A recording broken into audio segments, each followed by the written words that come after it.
Championships. This is the FAB-Racing British Mini Bike Championships. Round 3, Rowrah. Good morning and welcome to round 3 of the 2017 FAB-Racing British Mini Bike Championship. Second day of action, our continued coverage here at the Lakeland Stadium in Rowrah in Cumbria. And we're out onto the circuit now for the first race action of the day. The riders have been taking part in warm-up just to acclimatise to track conditions. We have had plenty of rain during the weekend and we start once again in damp conditions here this morning. Closing out round number 1 of the races. Of course, 3 races in each of 10 categories during the weekend. The first of those races took place yesterday afternoon, and the last 3 of the round 1 races will take place this morning. Then we go on to the second block of races, which has a mid-block pause for lunch, and then we get underway with this afternoon programme. The idea is to be completed certainly by 6 p.m. So at the moment we're just lining up for the first of the races here this morning. The AC40 Pro category is on the circuit and they're now just doing their warm-up lap in front of our home straight commentary position before we get underway with the first race action of the day.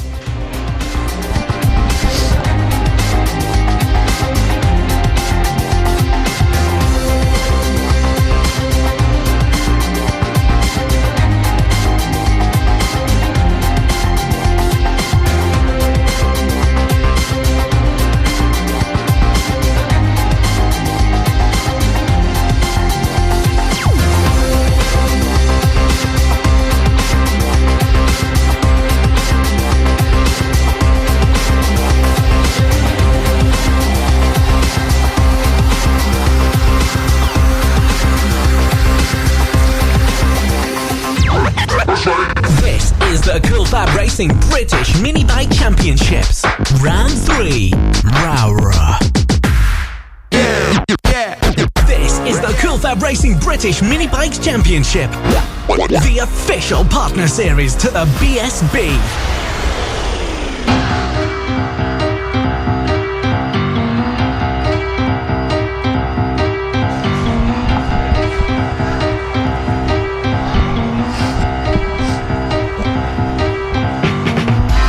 Lining up then for race 1 in the AC40 Pro category this weekend. Ross Maguire, the current championship leader after consecutive race victories at the opening round in Clandau, won the third of 3 races at round 2 in Red Lodge to extend his championship advantage to 38 points ahead of Johnny Garnes, who finished second to him on that occasion.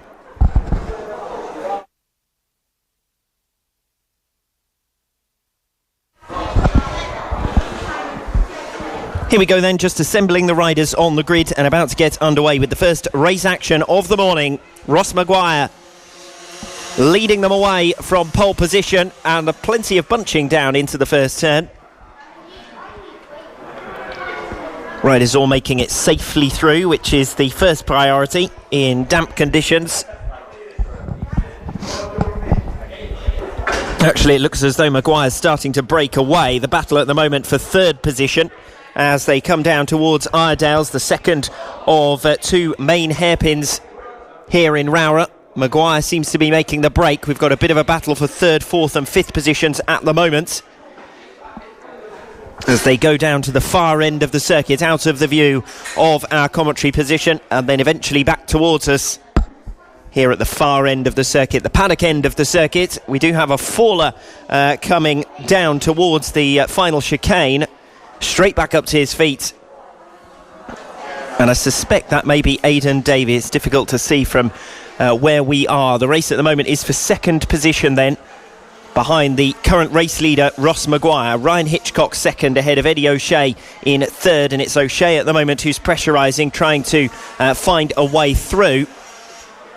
And it looks to me as though that's Aidan Davey just at the back of the chicane, who went down, lost the machine, ran straight over to it, and he is now sat disconsolately, having seen his race ended, the first race of the day.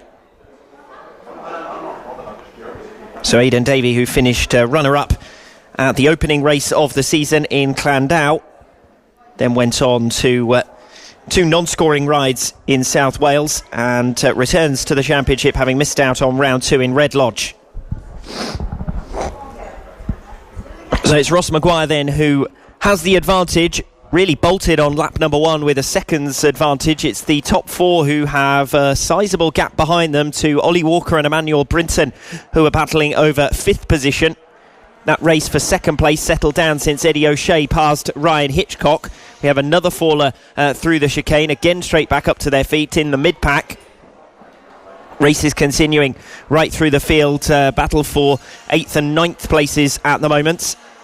Josh Bannister making his way up into 8th position, and Mason Johnson then just getting up the inside of Dylan Mellor, who rounds out the top 10. So Johnson holding on to that 9th position, but those two still closely packed together as they head into what is effectively the infield here, the first of 2 hairpin bends through McRae's, background Iredales, and up to the top end of the circuit, the Stewart-S's, which are the bends that are slightly out of sight of our commentary position, as Aidan Davey makes his way back towards the pit lane, aided with the machine in arms.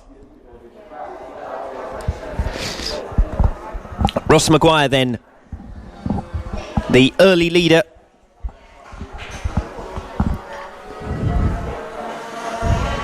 Making that sensational break on the opening lap. By the time he was through the hairpins, he already had a decent advantage. Eddie O'Shea's dropped back on that lap.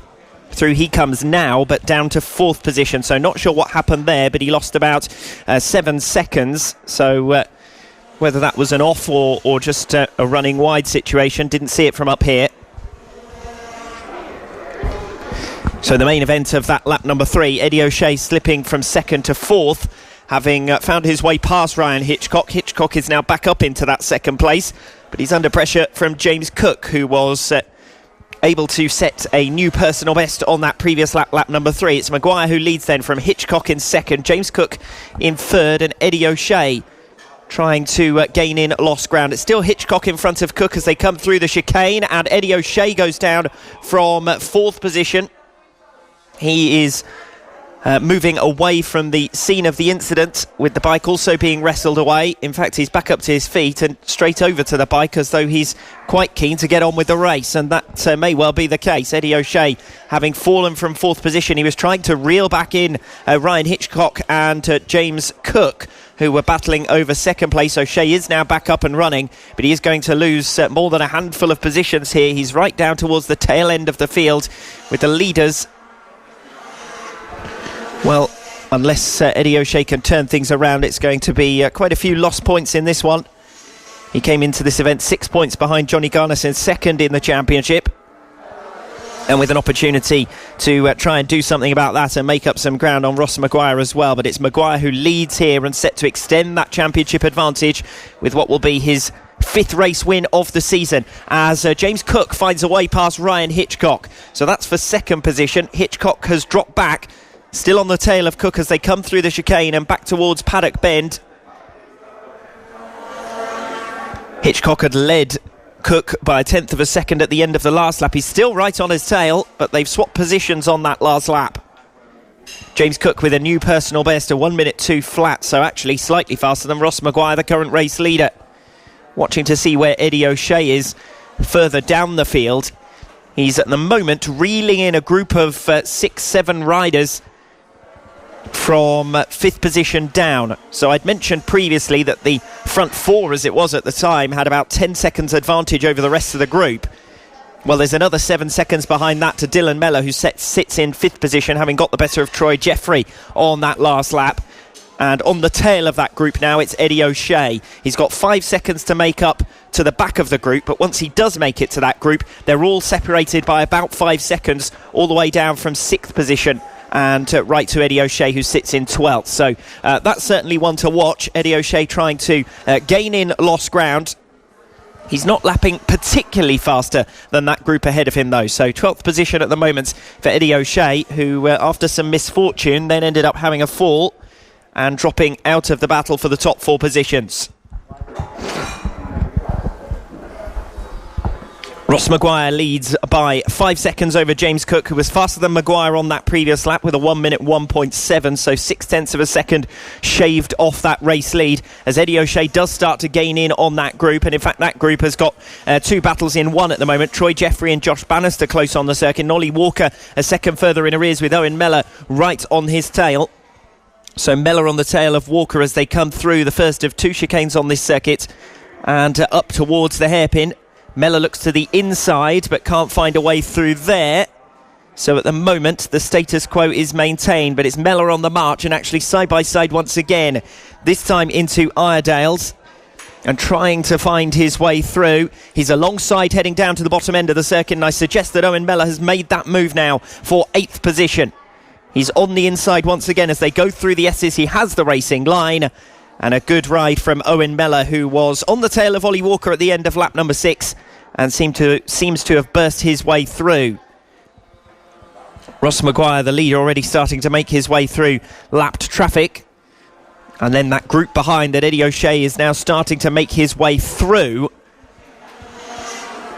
Johnny Garnis back there with him in 11th and 12th positions at the end of the previous lap, and I think O'Shea has made up a place since then. So O'Shea just making another position coming off the paddock bend, getting the better of Mason Johnson. We've got a faller through the first chicane. The race continuing though around him. So this race really being characterised by slide-offs. The riders have had that warm-up session to try and get to grips with the track. And it's not presently raining with any force as Ross Maguire comes out of the final turn to take the checkered flag. That's been comfortable since the early stages, really. It's going to be a highly creditable second position finish for James Cook. Certainly his best result of the season, his first podium of 2017. And Ryan Hitchcock over the line in third. A race of attrition in the end. The two of the top three in the championship finishing down in the fringes of the top 10. Just watching Eddie O'Shea still cutting his way through the pack, and he may have gained another position on this final lap around the final turn for the final time. Then watching for the rider who currently sits third in the series standings. He's going to have lost ground in this one, but he does come over the line in 8th position. Ollie Walker then gets 9th position behind him, so the race victory goes to Ross Maguire by a 4-second margin over James Cook. Cook doing well to get the better of Hitchcock. Hitchcock, who'd sat second in the early stages, had been passed by Eddie O'Shea, who then went on to fall and finishes 8th. So it's Maguire, Cook and Hitchcock on the podium. Emmanuel Brinton in 4th position and 18 seconds back, leading a group home that included Dylan Mellor. Owen Mellor doing well to pass through the field to get up into 6th position. Troy Jeffrey in 7th. Eddie O'Shea in 8th after that fall, coming back from 12th. A good ride from him. Ollie Walker in 9th. And Johnny Garnis, who came into that race in 2nd in the standings, could only manage 10th position. And that's an opportunity in the end for Eddie O'Shea, who finishes 2 positions ahead of him after making a pass on Johnny Garnis on the penultimate lap. Behind Garnis, Mason Johnson, Josh Bannister, Mason Foster, Evan Belford, Joe Farragher, Sandy Horn, Charlie Tilley and Taylor Stewart Campbell round out the finishers in race number 1 in the AC40 Pros. We're now the official partner series to the BSB. This is Cool Fab Racing.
Racing British Mini Bike Championships. Round 3, Rowrah.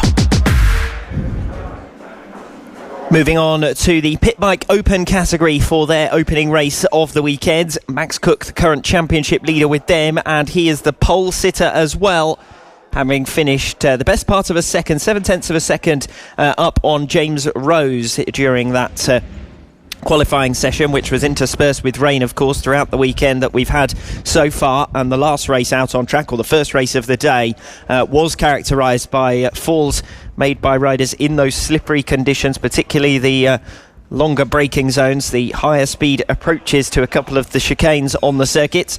Riders just making their way around on the warm-up lap for this one then. Watch out for Max Cook, the current championship leader. He has a significant 27-point advantage over James Rose in the point standings, and Rose sits alongside him and needs to start obviously making up some of that lost ground now. The second row of the grid, James Ansell and Brandon Payne.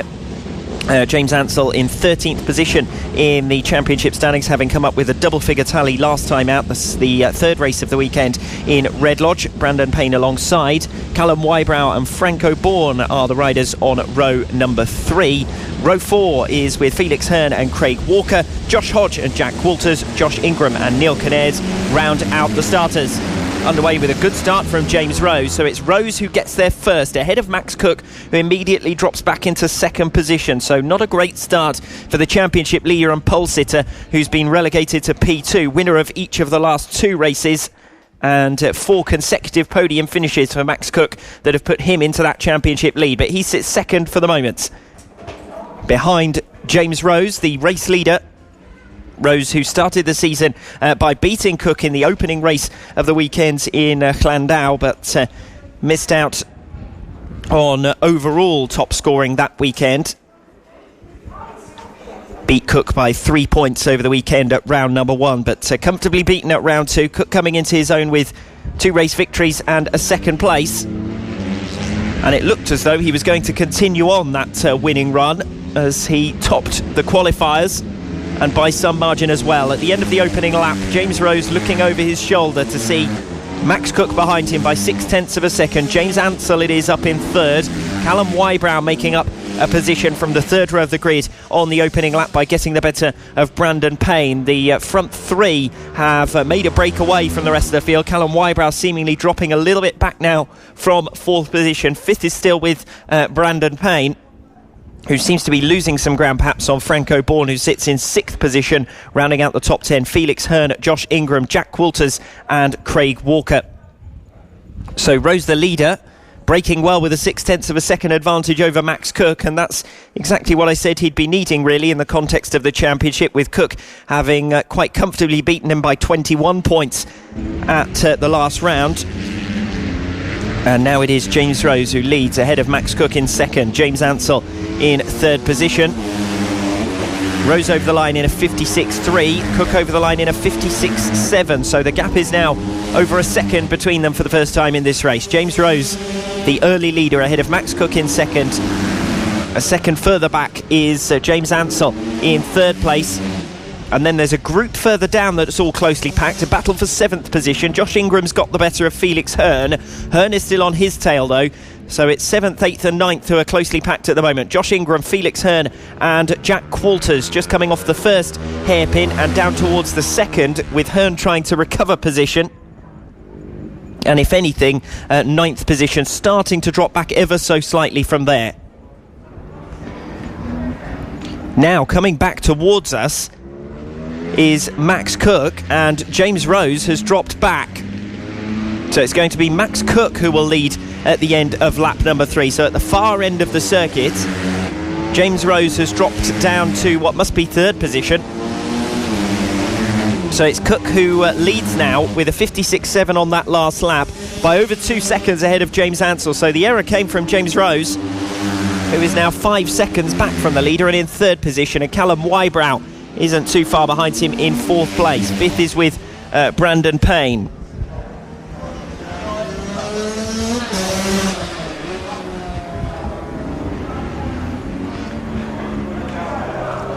So Max Cook, the championship leader, with a 2 second advantage over James Ansell in second.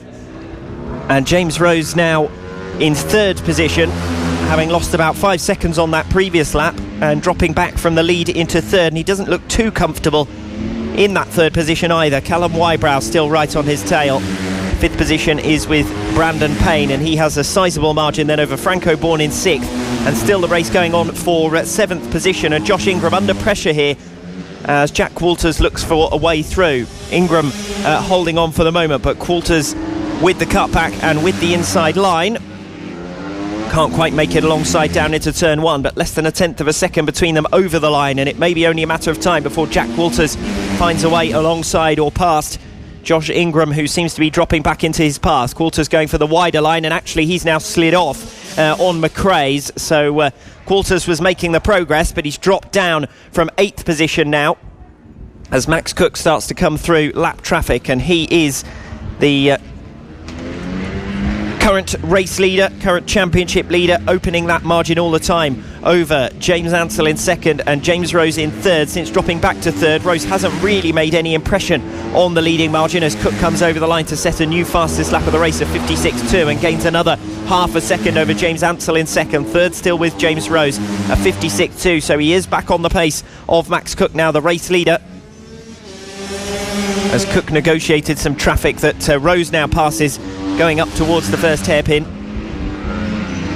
and actually that holds up Callum Wybrow to a significant extent, and he drops even further back from James Rose, so gaps of at least 2 seconds between each of the top four now, and this race starting to settle down as Jack Walters' fall on that lap gave Felix Hearn back 8th position and consolidated it as well. Max Cook the leader, James Ansell in second. We're not even at the half race distance yet, so there is still time for things to change here, but Cook seems to have control of this race, and James Ansell still has a comfortable margin over James Rose. Rose is admittedly making some of that ground up now. Rose with a 56.9, Ansell with a 56.7, so 3 seconds between them at the end of lap number 6, but it's Max Cook who's pulling away. Another new fastest lap of the race of 55.7 as he continues to improve his pace with each passing lap. Jack Walters is trying to make up lost ground further down the field, having fallen of course previously. He's back on the tail of Felix Hearn, and I'm hearing over the radio that Max Cook has been involved in an incident, so we'll see where he filters through, but he's no longer our race leader. In fact, looking at helmets over the top of barriers at the far end of the circuit, it's pretty difficult to tell which riders are in which position, but it looks to me as though James Ansell's coming back towards us now as the race leader ahead of James Rose in second. So Max Cook there missing out. The championship leader was in line for a third successive race victory. He was the fastest man on the circuit, and I'd just been saying that he'd improved his pace measurably with each passing lap, and perhaps he's just pushed it a little bit too hard as we've got a faller further down the field as well, taking a slightly ungraceful tumble with a few rolls and then back onto the bike as though nothing ever happened and returning to the circuit. So James Ansell is the leader by 2 seconds ahead of James Rose, and suddenly this race has swung back in favour of James Rose, with Max Cook losing about 10 seconds on that last lap and conceding what was a 4-second lead and going down to third position. So as Rose gains on Ansell, that's now for the race lead, and that fall from Max Cook has really spiced this race up, because the fastest man on the circuit is in third position and gaining on James Rose in second, and James Ansell in the current race lead is losing ground to James Rose, who sets a new fastest lap of the race of 55.6. Max Cook is also on that same pace and is going with him, and if Rose ends up getting onto the tail of James Ansell, while those two battle, Cook may be able to get back onto their tail and back into this race. So it's Ansell from Rose, from Cook in third position. Separate races going on further down the field, but as I said previously, the margins have opened up somewhat, and a fall from Jack Walters on the just ahead of the chicane, actually towards the back end of the circuit that I was talking about while Max Cook was going down elsewhere on the circuit. Well, that fall cost him position and dropped him away from that battle that was going on for 8th and 9th positions. So James Ansell coming round to complete lap number 9 and visibly is losing ground to James Rose in second position. Max Cook trying to go with James Rose. 7/10 of a second between the top two. Max Cook 3 seconds further in arrears was on that lap, lapping a similar pace to James Ansell. In fact, he's then got caught up behind a back marker coming through the chicane, which won't have done him any favours either. The front two have a 3-second lead then over Max Cook in third. This is damage limitation from him now after that fall from the race lead that dropped him down to third position. Fourth is with Callum Wybrow, fifth Brandon Payne, 15 seconds back from the nearest rider, but Franco Bourne went flashing past with him over the line, and I'm not sure whether Bourne may have actually made that position. Ansell and Rose back through the chicane and towards Paddock Bend, and Rose is now within a bike length of James Ansell, urging the bike forward as they go into the paddock turn, and less than a bike length between them as they come over the start-finish line. And Rose already looking for a way through, but can't get through down the inside into turn one. Ansell has the position for the moment as they negotiate a back marker, and Rose goes the right way. He goes to the right-hand side, and Ansell gets held up by the back marker, who was trying to make room for the pair of them and ended up holding back the race leader. And James Rose is the new race leader, but Ansell is trying to come back at him down the inside into the second hairpin. But it's Rose who now has the race lead, and having been the fastest man on the circuit for the last 5 or 6 laps consecutively, you would expect that he can break away now. Ansell from second position, keeping with him for the moment. Max Cook in third hasn't been able to make any impression on either of them, and the fact that Rose has just passed Ansell will mean that's quite a hefty gain in terms of championship points for James Rose, but only if he can stay out in front, because Ansell, to be fair, is staying right with him. It's James Rose who leads them then. It's James Ansell in second position as they come into the final lap, with Rose looking over his shoulder.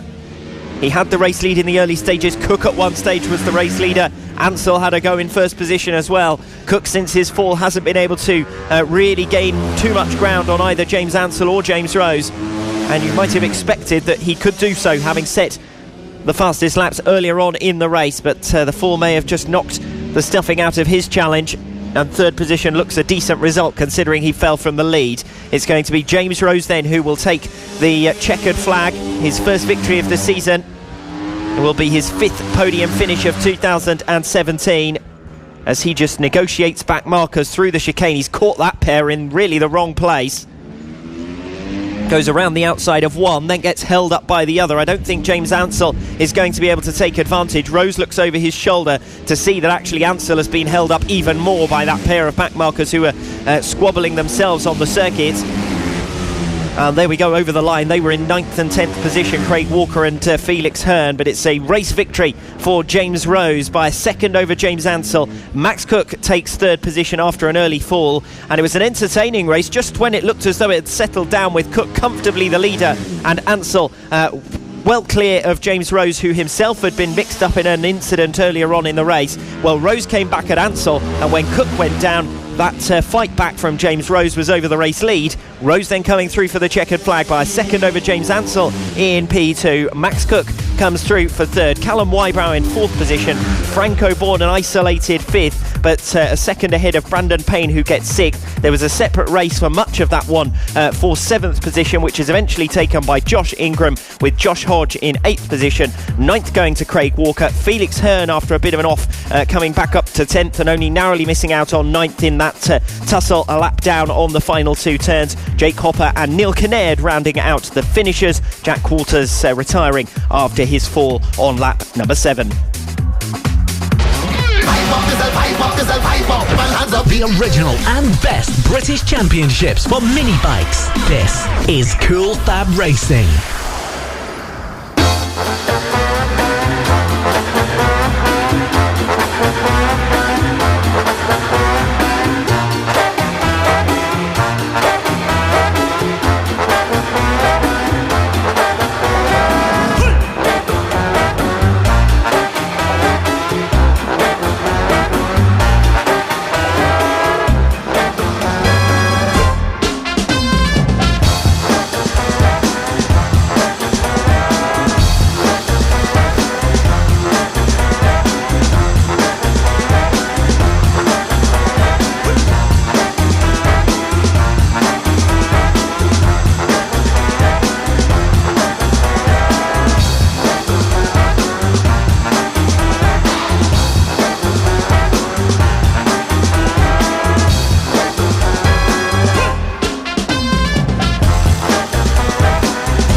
official partner series to the BSB. This is Cool Fab Racing.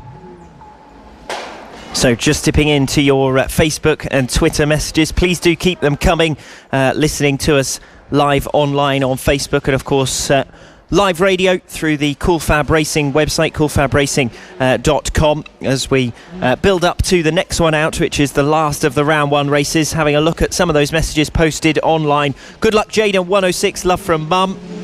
Well done, Ross, comes in from Ziggy Archer, and there's a whole batch of good luck messages coming through as well. Chris Smith has sent his good luck, but he hasn't stipulated who to, so come back to us, Chris, and let us know who you're rooting for this weekend. Good luck to Jamie King, James Blackburn, Ben Pascoe, Paul Nichols and Justin Bainbridge. Stay safe, guys. That is the primary concern, obviously, when conditions are wet, but there are also important championship points to be won this weekend, and we have seen various riders falling, and that's shaken up the order in each of the races that we've seen so far here today. The AC40 Pro race, first time out, and then the Pit Bike Open there, where two of the eventual podium finishers had their own offs during the race. Now we're on to the circuit for the Mini GP50. All 6 of the races so far this season have been won by Casey O'Gorman, who will start on pole. Alongside him is Corey Stainer on the number 34 bike, who's second in the series overall, 41 points back from O'Gorman. He's only missed out on the podium at 1 of the 6 races so far this season. Evan Belford, another regular podium finisher, the same situation as Stainer actually. Only in 1 race this season has he been out of the top 3. That was at the second race at Red Lodge last time out for round number 2. Evan Belford with 49 points during that weekend, performed fractionally better at round 1, and seems to be the main rivalry at the moment between Corey Stainer and Evan Belford over what is second, with Casey O'Gorman having been comfortable in this 2017 championship. So Evan Belford will start on the second row. Alongside him, Bailey Stewart Campbell, who had a good performance last time out at round 2 with a 3rd position finish in the second race in Red Lodge. Third row of the grid will be Ben Smith and Thomas Gomes. Gomes, who topped the timesheets at one stage during qualifying yesterday. He's been a consistent double-figure scorer, fared slightly better at Llandau for the opening round than he did at Red Lodge at round 2. He currently sits 7th in those point standings. Was a good qualifying session for Ben Smith yesterday. That's the best he's fared in 2017 so far. Smith in 15th in the point standings on 15 points.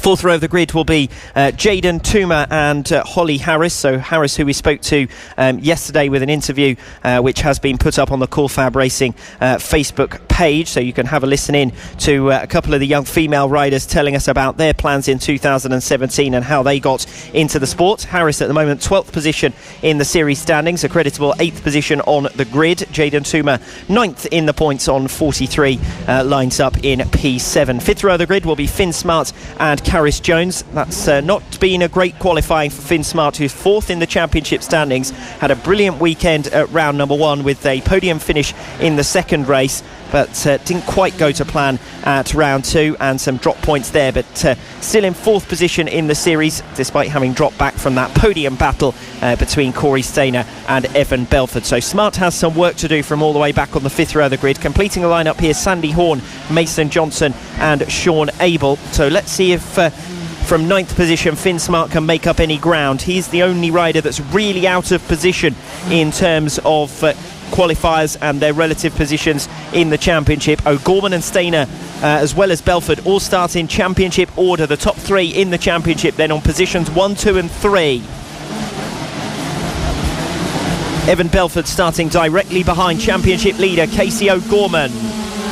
And away they go, and away goes Evan Belford, but he gets trapped as Corey Stainer comes from the outside and gets across.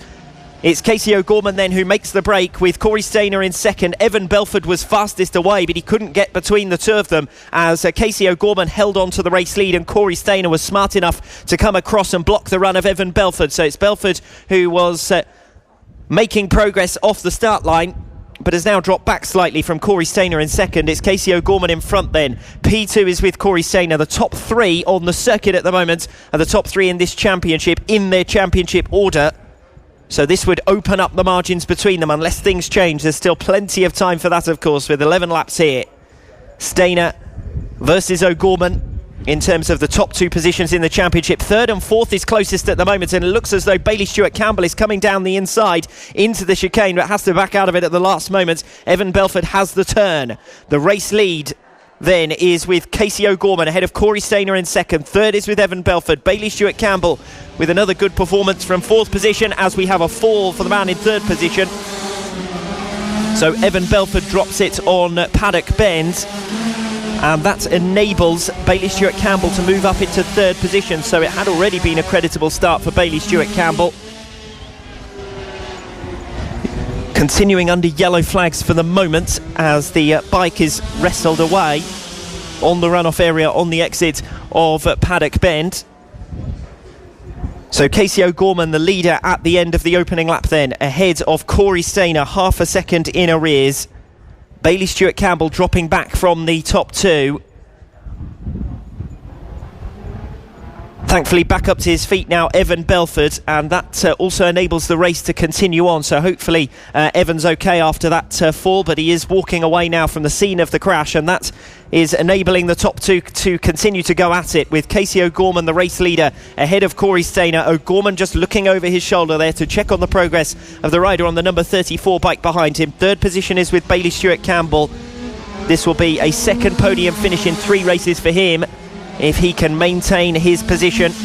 Thomas Gomes up in fourth place, so he's another of the riders who've benefited from the shenanigans on the opening 2 laps. Sandy Horn in fifth, trying to check on the progress of the remainder of the riders through, as Ben Smith moves up into 7th position on that last lap at the expense of Sean Abel, who drops back to 8th. Holly Harris in 9th position, and a little bit more spread out towards the lower reaches of the field here. But it was certainly close last time around between the top two, and Corey Stainer fractionally faster on that second lap than Casey O'Gorman to remain with. It was 0.3 of a second between them at the end of that last lap. Maybe fractionally more than that now, as Casey O'Gorman comes back through the third chicane of the lap and on towards Paddock Bend, with a visible dry line starting to emerge, particularly through the chicanes now, and slipping off that is what ends up causing these slide-offs that the riders are so desperately keen to avoid. It's Casey O'Gorman then who leads at the end of lap 3 with a new fastest lap of the race, a 1 minute 4.7. Corey Stainer losing just over 1/10 of a second, but he seems to have made that back up through the first sequence of turns, and actually he's right on the tail of Casey O'Gorman now as they come through McRae's. It's O'Gorman in front, Stainer a couple of bike lengths behind. O'Gorman aware that he's got presence on his tail. He looks over his shoulder coming off the first hairpin. It's been good racing between these two throughout this season so far. On no less than 4 occasions they finished first and second, but on each occasion it's been O'Gorman who has taken the checkered flag. Can Stainer turn fortunes around, reverse the order of 2017 so far? He's cut through by the looks of it for the race lead. Through comes Corey Stainer. O'Gorman repays the compliment into the third chicane. Good racing between these two once again. It's Casey O'Gorman who leads us, but it was Corey Stainer who had led us just 2 turns ago. Coming off the S's, he got to the inside and came through. Stainer briefly taking the race lead, but it's O'Gorman back in front. Casey O'Gorman then will lead by the smallest possible margin, 1/10 of a second coming over the line. A new fastest lap of the race from Corey Stainer. Separate races going on down the order. Actually, good battle going on for 4th position as Sandy Horn looks to the inside of Thomas Gomes. It's Gomes who has the position for now, but it's Sandy Horn who made progress on that last lap, actually to the tune of 0.6 of a second. Thomas Gomes setting a new personal best on that previous lap as, a little bit too much effort there from Sandy Horn, who ends up going down on the tail of Thomas Gomes through the first chicane and now gets back up immediately and onto the machine to continue on this race. But that seems to have settled the tussle for 4th position. Sandy Horn had really closed on Thomas Gomes by 0.6 of a second, but ends up dropping it at the first chicane.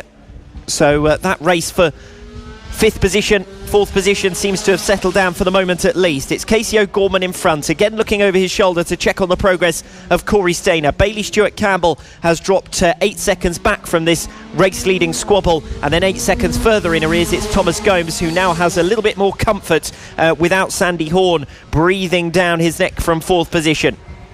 Another new fastest lap of the race from Casey O'Gorman, who's really trying to bolt now. The gap up to over a second for the first time through this race at the end of lap number 5. Bailey Stewart-Campbell still third, no change there. A new personal best on that last lap from Stewart-Campbell on the 99 bike.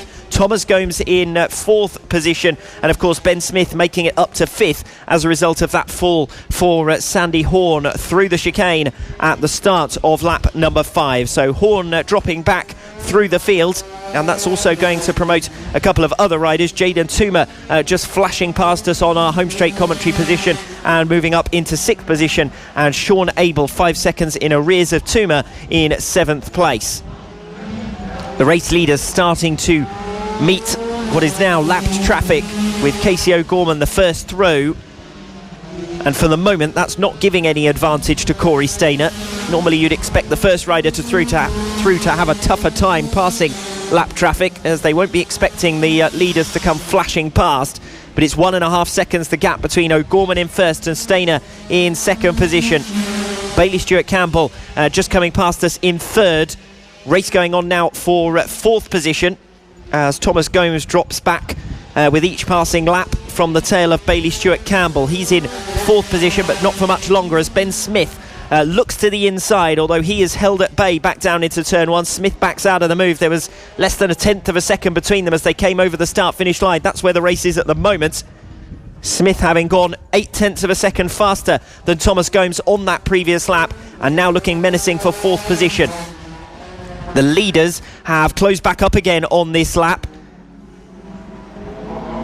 and it's Casey O'Gorman leading, but not by as much as he did at the end of lap number 6, ahead of Corey Stainer in P2.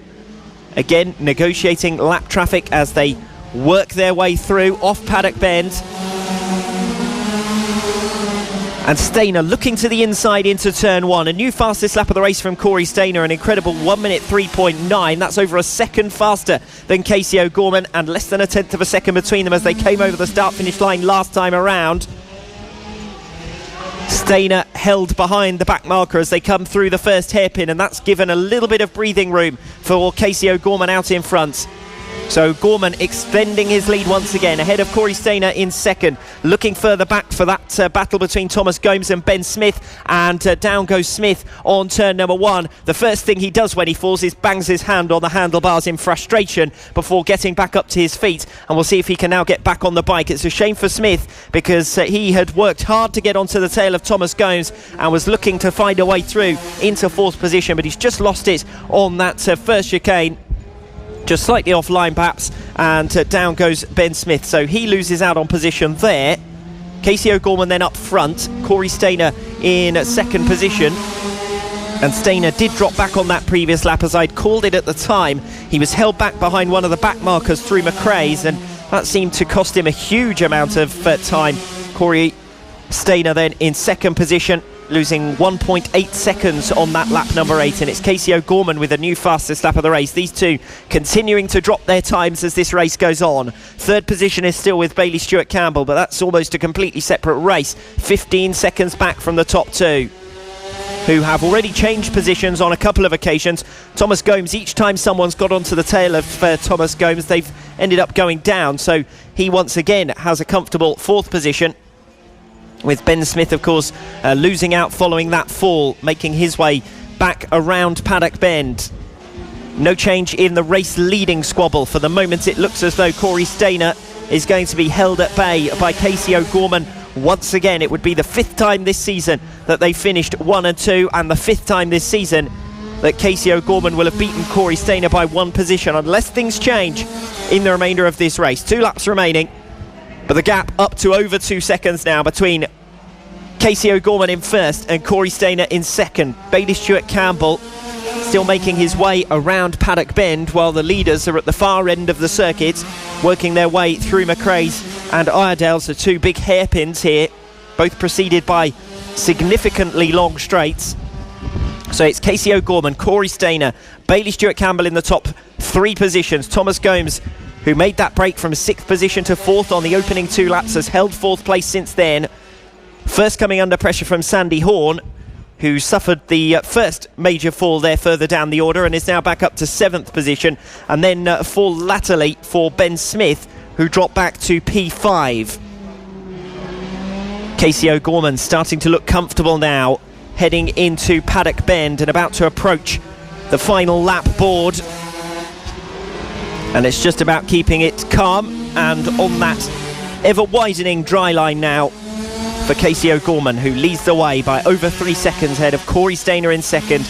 Bailey Stewart-Campbell making his way through the chicane and up to Paddock Bend and on towards the final lap himself for third position. This will be a second podium finish of the 2017 campaign for Bailey Stewart-Campbell and would improve his position in the championship, particularly with Sandy Horn having dropped down to 7th position following a fall earlier on in the race. Jaden Toomer setting a new personal best on that previous lap, so the riders are continuing to find things gradually easier as they widen that dry line, and particularly looking at the final chicane of the lap right in front of us, you can see the ever widening dry line on the inside. So Casey O'Gorman coming towards the checkered flag, set to make it 7 wins out of 7 for 2017, but once again not for the want of trying from Corey Stainer, who led the race at one stage. It was an entertaining duel, but it's going to be won once again by Casey O'Gorman, who makes it 7 wins out of 7. Second over the line then is Corey Stainer.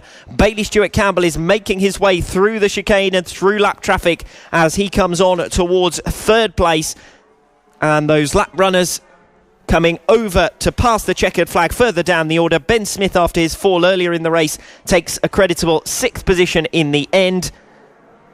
That's Sean Abel over the line, another lap down, he gets 10th place. Bailey Stewart-Campbell now crosses the line to confirm his position on the podium, and it's Thomas Gomes and Jaden Toomer who are still yet to cross the line in 4th and 5th positions. Of course, they were also on the lead lap, but further back than the lead runners.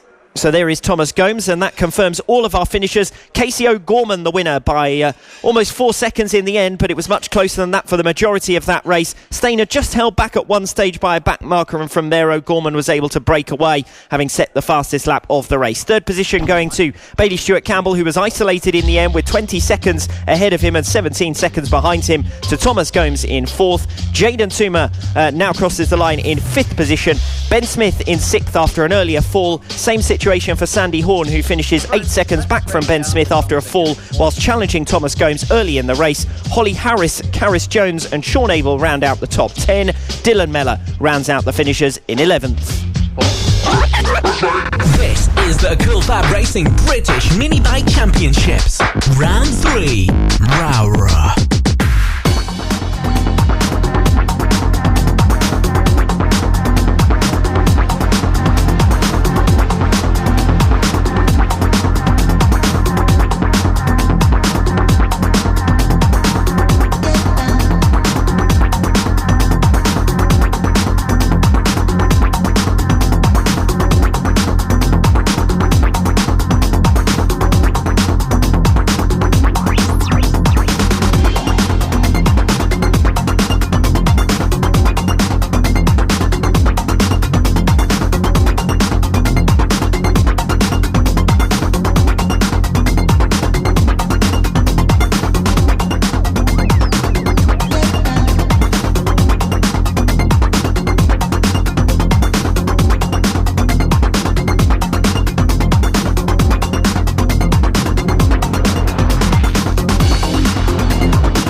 Racing British Mini Bikes Championship, the official partner series to the BSB.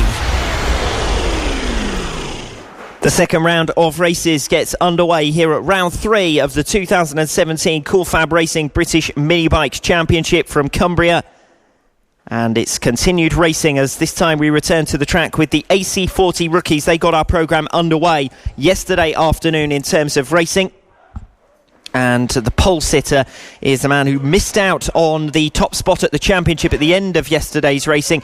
Jamie Woodcock is the new championship leader coming into this second race by 5 points ahead of Harrison Crosby. So it's Jamie Woodcock who took second place in the opening race. But the real story of race number 1 yesterday afternoon was a sensational effort from Luca Hopkins from all the way down in 12th position to come through for the race win. The podium finishers in race 1 were Luca Hopkins, Jamie Woodcock and Ethan Sparks. And how that affects the championship, well, it means that Jamie Woodcock moves back into top spot, having dropped just 5 points at the opening round of the season and taken a hefty margin from Clandau. He lost some of that at round 2 in Red Lodge and has already started to make back some of that as he took a 9-point swing over Harrison Crosby, who finished further down the order and notched 11 race points. So Jamie Woodcock, the championship leader, by a 5-point margin ahead of Harrison Crosby. Third position now after a third place finish, and now with 3 successive podiums, it's Ethan Sparks, 94 championship points,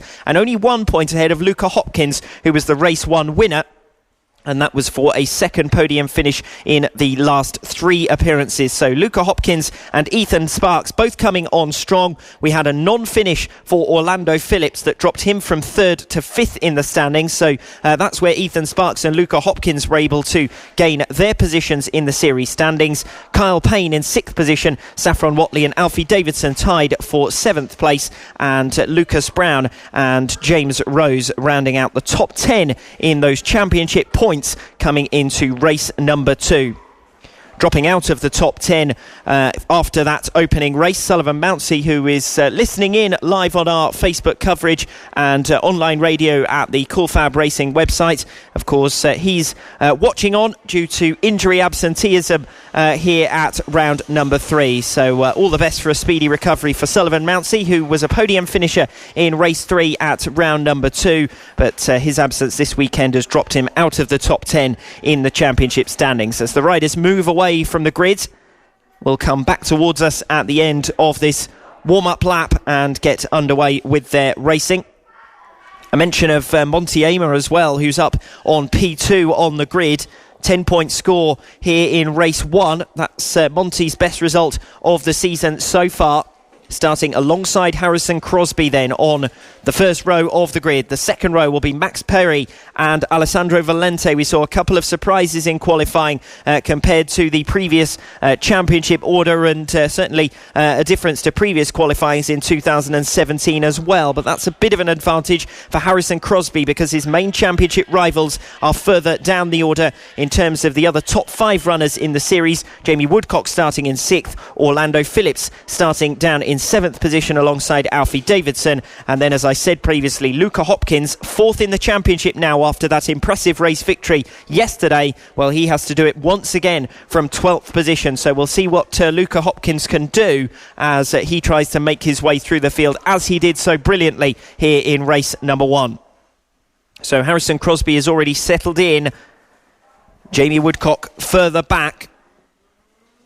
And Crosby struggled for pace in race number 1 with his main championship rival, Jamie Woodcock, coming through to 2nd place. So Crosby will want to reverse that here as he starts on pole position. He was so comfortably faster than anyone else through qualifying, Harrison Crosby, and now wants to turn that into race pace as the riders are reminded to watch for the lights as we get underway. Here we go then. Good start once again from Jamie Woodcock, who's going to come soaring around the outside into the first turn, but he can't capture the lead. He is up to 2nd position, though. It's Harrison Crosby who leads. Jamie Woodcock in 2nd position. Monty Amer has already dropped out of that P2 and down to 3rd, and the front 2 have broken away as Woodcock immediately looks for a way through on the inside into McRae's, but the race leader is still Harrison Crosby for the moment. And as this stands, of course, these two would be level on championship points, unless Jamie Woodcock can find a way through. He's got plenty of time to do so. 8 laps on the tail at the moment of Harrison Crosby as they head up towards the top end of the circuit and through the stewardesses. Woodcock challenging on the inside and finding his way through. Jamie Woodcock hits the front. Harrison Crosby then dropping back to 2nd position, and the championship leader leads us once again from 6th on the grid. What a brilliant start for the 2nd time. did so well in race number 1 and now leads in race 2. Looking for a first victory since the opening round of the season. Jamie Woodcock, who leads us. Harrison Crosby in second. The front two have a bit of a gap behind them. In fact, they're running through as if they're in Noah's Ark in pairs here coming over the line. Third position is with Ethan Sparks, 0.3 of a second ahead of Luca Hopkins, and then a 2-second gap to a fight between Max Perry and Alfie Davidson. Alessandro Valente has dropped down to 7th place. Ben Jolliffe, Lucas Brown and Monty Amer rounding out the top 10 as we have a faller on the top turn at the first chicane, and the race has been stopped. So we have a red flag situation.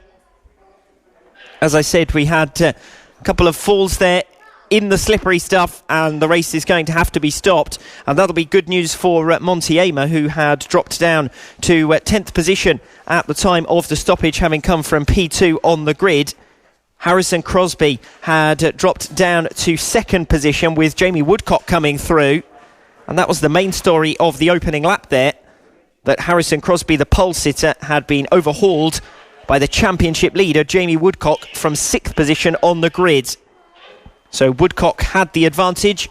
Harrison Crosby had dropped down to 2nd position, but now we're going to have a full restart and a second opportunity for the riders to try to make some progress, and we'll see how they do at a second start. It's the restart of this AC40 Rookies race number 2 coming up.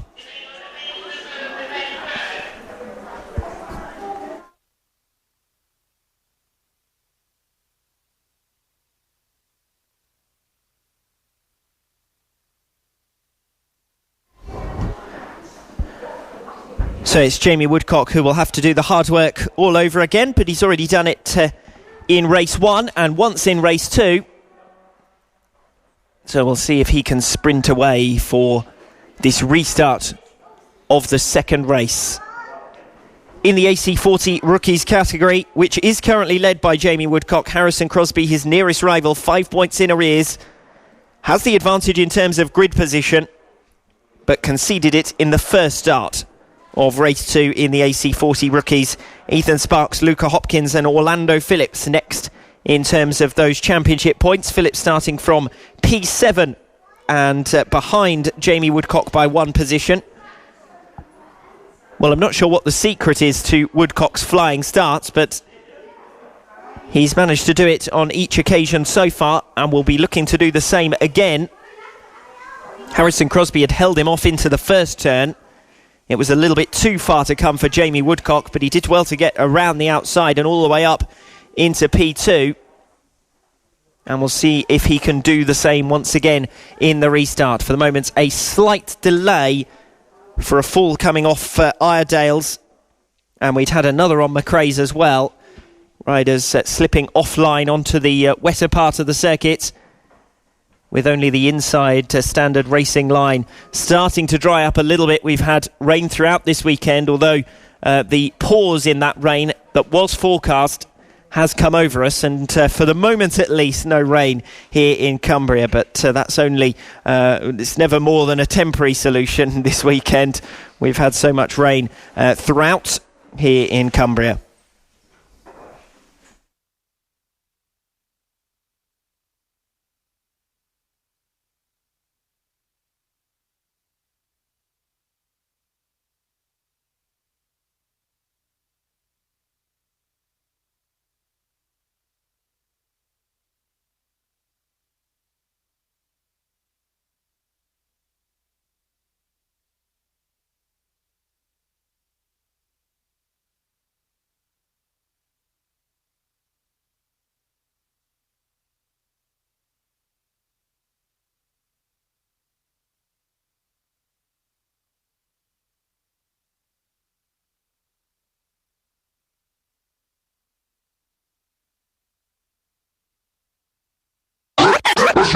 This is the Cool FAB-Racing British Mini Bike Championships. Round 3, Rowrah. You gotta get up, gotta get up. You gotta get up. You gotta get up, gotta get up. You gotta get up. You gotta get up, gotta get up. You gotta get up.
the Cool Fab Racing British Mini Bikes Championship.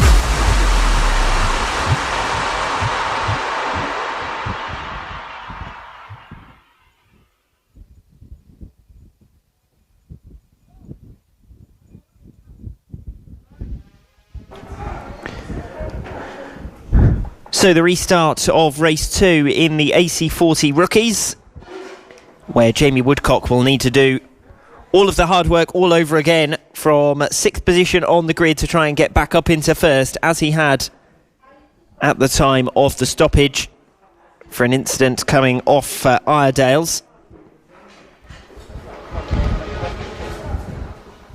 Jamie Woodcock then leading the group around on this formation lap. Harrison Crosby, remember, is 2nd in the series points, but he's the pole sitter, and that's where the race is in this one then, between Harrison Crosby and Jamie Woodcock in the context of the championship. They've got a sizable margin behind them to Ethan Sparks, who sits 3rd in the points after a podium finish yesterday. 2 of the podium finishers in race number 1 in the AC40 Rookies weren't in the top 3 in the point standings at the time. Ethan Sparks now up to 3rd, Luca Hopkins moving up to 4th, and more misfortune for Orlando Phillips means that he will drop further back through the field after that DNF in race 1. It's going to be the same situation in race 2 for him. Here we go then, building up to the restart of race 2 in the AC40 Rookies. Will Jamie Woodcock be able to gain ground once again from the 3rd row on the grid? Moving straight through, but this time cutting to the inside and up to 3rd position. Not quite such a prolific start as in the initial running, and at the moment he's being held back. We have a faller on the first turn, straight back up to their feet, but it's just at the wrong point for me to be able to tell from our commentary position who that is, because it's right behind a pillar. Anyway, the race-leading squabble is back to where it was in the early stages of the first start, with Harrison Crosby leading the way. He was under more pressure this time into the first turn, but he did manage to hold on for the race lead. It's Jamie Woodcock coming at speed, though, around the outside into the top bend, and through comes Jamie Woodcock to take up the race lead once again. So the top 2 are back in the positions they were at the time of the stoppage, with Jamie Woodcock leading us. Harrison Crosby in 2nd position. And then again, the field is fragmented into all sorts of separate groups and separate battles further down. A 2-rider race for 3rd position at the moment, and then a whole train of riders from 6th position back. And we'll see how quickly Luca Hopkins can make it through the field. Already up to 4th position is Hopkins, on the tail of Max Perry, who sits in P3. It was Perry who had such a brilliant start, but Hopkins is alongside coming off the first chicane and up to the outside coming into McRae's. Hopkins tries to sweep around and does so for 3rd position. Luca Hopkins, the race 1 winner, already released from down in 12th position on the grid up into P3. Max Perry dropping back then into 4th position. Monty Amer in 5th. Ethan Sparks in 6th position. And as I said, there's a whole group of riders then. Sparks, Valente, Davidson and Edmonds, with Ronald Harris rounding out the top 10. But that group is still close, heading towards the back end of the circuit. Jamie Woodcock, meanwhile, coming back towards us. He's a comfortable race leader. 2nd position is with Harrison Crosby. Luca Hopkins, though, is gaining ground on him, now up into 3rd place.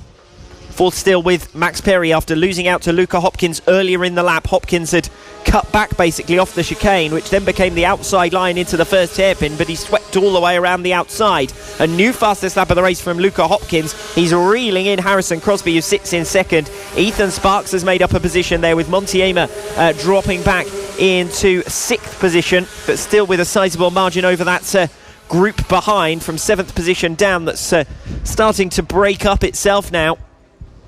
And if anything, the group is from 9th position down, with Clayton Edmonds sitting in 9th position and Ronald Harris having lost a position on that previous lap. Jamie Woodcock the leader by 2 seconds over Harrison Crosby in 2nd. Crosby, though, may have lost that position already to Luca Hopkins. They're at the far end of the circuit, the toughest place to see, but it looks to me as though Luca Hopkins is through to 2nd and ahead of Harrison Crosby. That is indeed the case. Jamie Woodcock leads us then. Luca Hopkins in second. Will Hopkins be able to make it 2 wins out of 2 for this weekend? He took his first victory of 2017 in race number 1. And now he's gaining on current championship leader Jamie Woodcock. A race victory for Woodcock with Crosby down in third would be a great result in the context of the championship. But it's Hopkins who's making up ground. 7/10 of a second gained on the race leader on that last lap. A new fastest lap of the race for Hopkins, a 1 minute 5.3.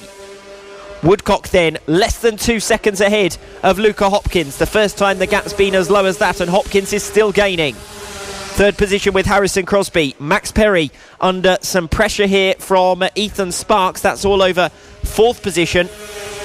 And still those two are closely packed on the circuit as they come around the second hairpin. And the race leaders are entering the top bend. Well, Jamie Woodcock is coming out of it now.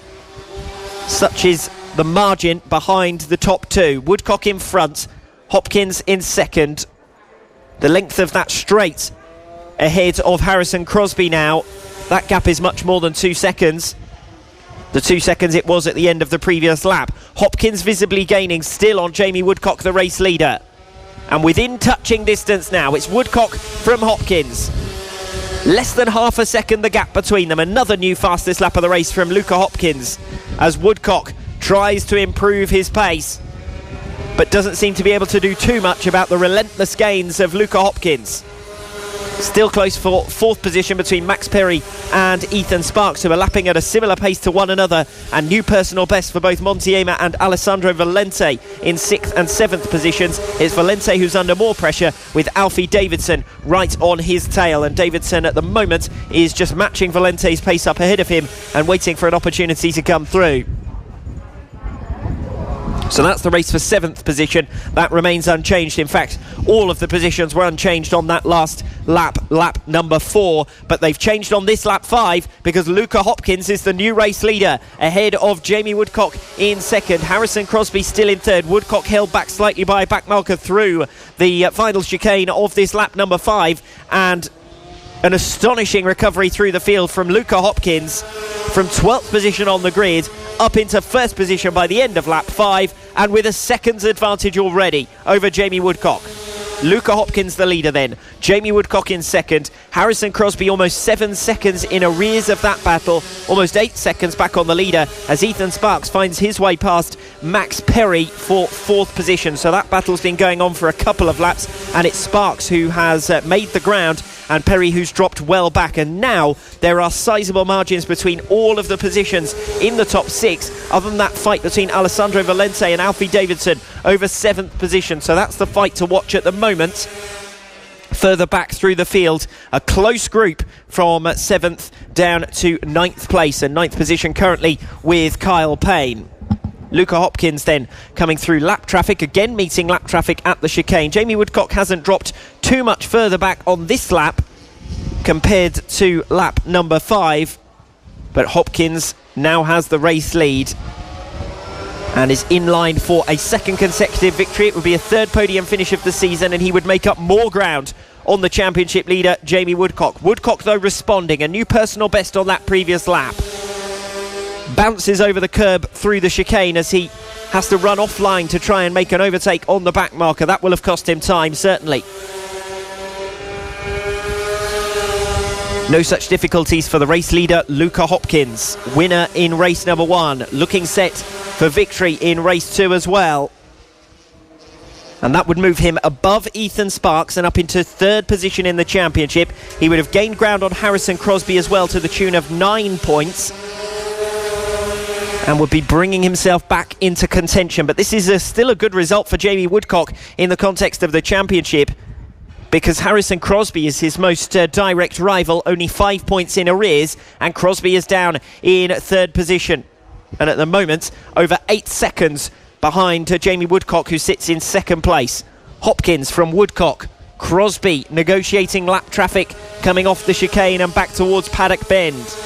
That separate race unchanged in terms of 7th position between Valente, Davidson and Payne, and it's Payne in particular who's on the march, watching out for the number 25 bike ridden by Kyle Payne to see if he's been able to make up any positions. It looks as though he has. we'll wait to see as they cross the start-finish line. It's Hopkins, Woodcock, Crosby and Ethan Sparks in the top 4.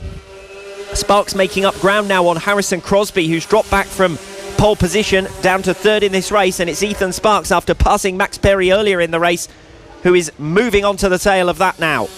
Kyle Payne did indeed make up a position on that lap, as I suggested he may have, up into 6th position ahead of Montiema, but only by a fraction. Alfie Davidson still in 8th. Alessandro Valente moving down to 9th, and Keaton Payne now rounding out the top 10. The leaders coming around Paddock Bend once again, and this time it's to take the checkered flag.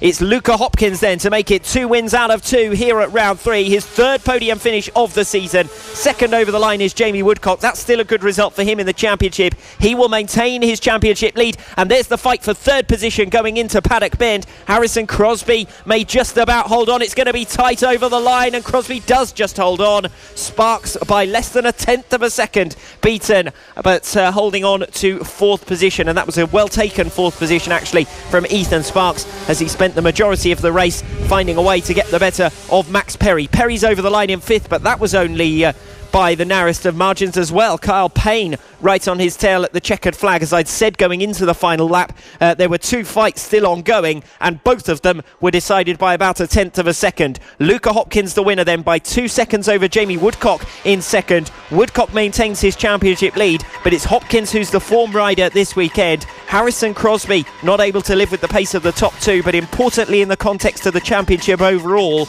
holding on ahead of Ethan Sparks, who takes 4th.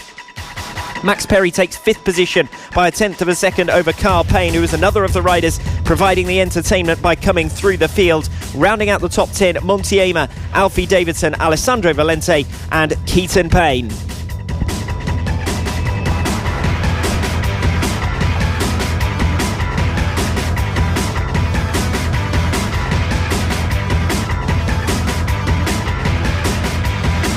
So just some information that's come into us. The rider who went down, which I believe was Orlando Phillips, in that previous incident that caused the red flag and the intervention of the ambulance and paramedics, well, the good news is that he has now been discharged, so no further concern for him, and hopefully we may even see him back on track as soon as possible. But in the meanwhile, we look forward to the next racetrack side here at round 3 of the 2017 Cool Fab Racing British Mini Bikes Championship here in Rowrah. The original and best British championships for mini bikes. This is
Racing British Mini Bikes Championship, the official partner series to the BSB.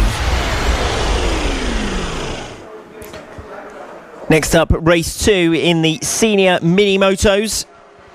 The first race of the afternoon, if you like, as we continue with round 2 of the races here in Rowrah. The key to this race weekend in the senior mini-motos is the absence of Will Howarth, who scored 150 points out of a possible 150 in the opening 2 rounds of the season. And that means that his rivals have an opportunity to gain ground on him this weekend. They haven't really taken maximum benefit from it so far. Nick Bennett scoring 13 points, the best of the top 5 in the championship in race 1. And there were some surprises with Matt Birkin doing a good job to take a podium finish, and that moved him up from 9th to 5th in the championship standings overall. The current championship leader then not participating this weekend or in this race 2 in the senior mini-motos. So Josh Darter and Nick Bennett are the riders to watch in the context of the championship. Nick Bennett, the top rider in the standings who features here today, and Bennett starting all the way down in 9th position. Josh Darter 2 rows directly ahead of him in 5th on the grid, is 3rd in the series standings, 6 points behind Nick Bennett, and Paul Nichols is 4th in the points on 71, and he is directly behind Josh Darter. So 5th, 7th and 9th, a row between each of them. Those are the 3 riders in contention in the championship standings, although after Matt Birkin's efforts yesterday, there may still be enough mileage in this 2017 campaign for some further changes in the pecking order. Justin Bainbridge, who himself has had 2 podium finishes this season, is in 7th. We've got riders in 8th and 9th in the series overall. Mark Payne and Jamie King, who've both had podium finishes this year, though Jamie King DNF'd in race 1 back here this weekend after missing out at Red Lodge. Just trying to ascertain which rider that is who's going to miss the start by the looks of it as we get underway here. Down to the first turn, Brandon Payne and Kieran Grigger were the front 2 on the grid. Justin Bainbridge was the rider who I suggested may be able to challenge them, having had 2 successive podium finishes in the 2 final races of the weekend at Red Lodge. So we've got a couple of riders with mechanical issues by the looks of it as early as lap number 1, or before lap number 1 in the case of one who's back in the pits now. And I wonder whether that may have been Josh Darter, who was due to start in 5th position on the grid. Making our way then towards the end of the opening lap. It's been a good break from Nick Bennett by the looks of it, who seems to have made up some positions and is challenging for 3rd place on the tail of Jamie King, who seems to have moved up to 3rd. So close for 2nd, 3rd and 4th positions at the moment as we come to the end of the opening lap. And it's Kieran Grigger who leads. And as I said, Jamie King and Nick Bennett right in behind there. Kieran Grigger Jamie King in 3rd position, although he's about to lose that place. Through comes Nick Bennett. So Bennett up to P3 now and ready to challenge for P2.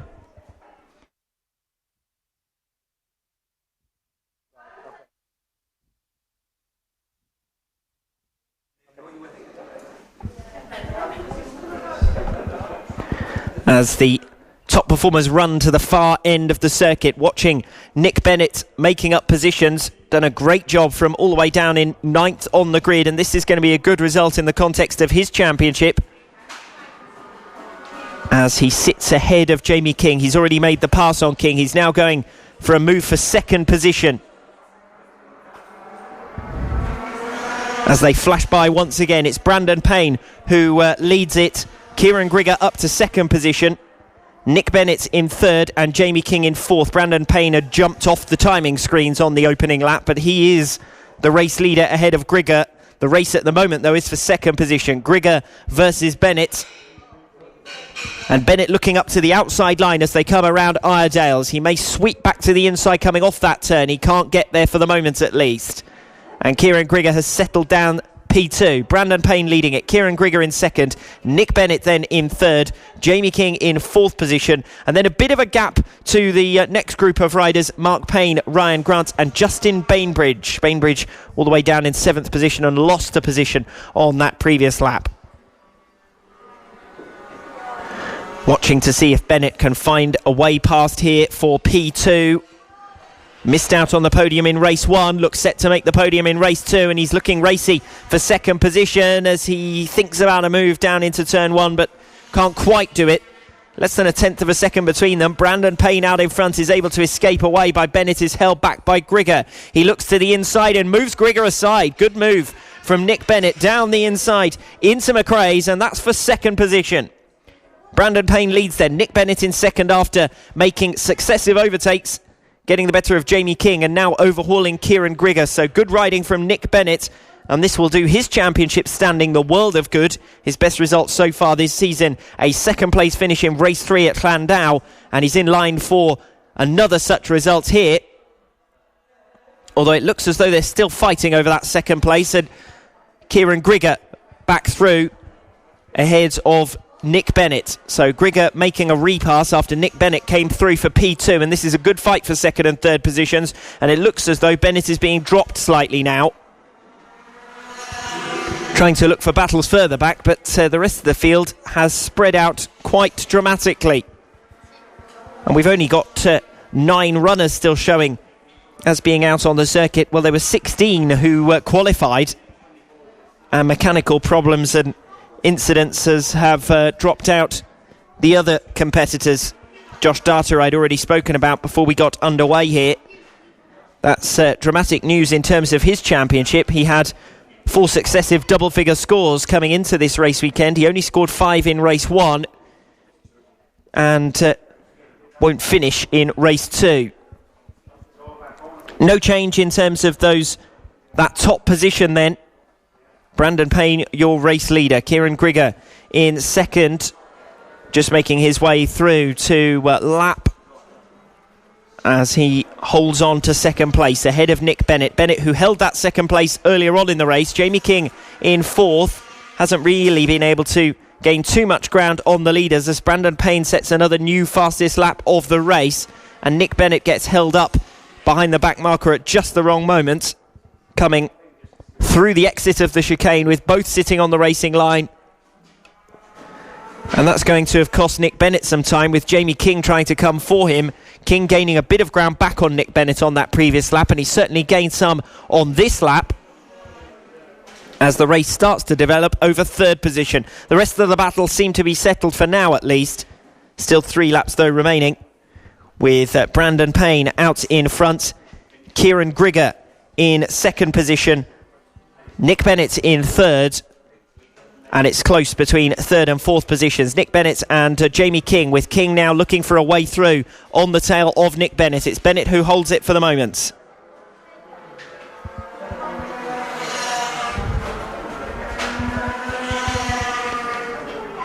King thinking about a move back into turn 1, but Bennett holding on for now. That's where the squabble is between Nick Bennett and Jamie King. Separate battles further back. At the moment it's Ryan Grant in 5th place, Mark Payne in 6th, Justin Bainbridge in 7th, Paul Nichols in 8th, and Chris Yeomans rounds out the current runners. Only 9 runners still continuing in this race number 2 in the senior mini motos, and we're watching for the battle for third position between Nick Bennett and Jamie King. The leaders have escaped away, at least 3 seconds between each of the top 3 runners, but Bennett is having to work really hard now to hold on to that third place. And after a near miss in terms of the podium with 4th position last time out, he looks set for third, but only if he can hold back Jamie King, who's clearly the faster of the two, by 0.7 of a second on lap 6. And now right on the tail of Nick Bennett as they come into what is going to be the final lap. 0.1 of a second between them. And King's pace clearly being held back by Nick Bennett, who's doing well to defend. King looks to the inside into the first hairpin. Bennett has the racing line through McRae's, back down towards Iredale's, and Bennett holding on for that third position as they pass a stricken rider on the infield. That must be a mechanical, and I think that may be Paul Nichols, but it's a little bit too far for me to see and obscured as well. as they go up to the top end of the circuit. Still the race for third position. The leaders are coming round towards Paddock Bend. Nick Bennett is still holding on for third. It's going to be Brandon Payne with the race victory. Kieran Grigger coming around Paddock Bend for second. The race still ongoing for third. It's Bennett who holds it for the moment. King goes for a lunge down the inside into Paddock Bend. Bennett goes for the cutback and sides back through. Drag race down to the line, and Bennett has it. Well, King had to go for a move. He'd been right on the tail of Nick Bennett for 2 laps there, unable to find a way through. And finally he went for a lunge into the final turn, but Bennett kept it cool and calm and cut back to the inside off the final turn to come through for third position. So your top 5 finishers, Brandon Payne, Kieran Grigger and Nick Bennett holding on for his first podium of the weekend. Just missing out Jamie King, who takes 4th position, Ryan Grant in 5th, Justin Bainbridge, Mark Payne and Chris Yeomans in what ended up being a race of attrition with only 8 finishers out of 16.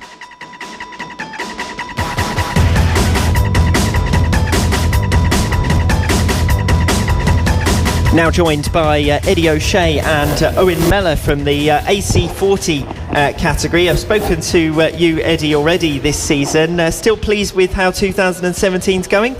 Yes, thank you. And how about your opening races of this weekend? Talk us through it, because it's been difficult with the rain on and off, hasn't it? Yeah, I've just done the first race and I've crashed twice.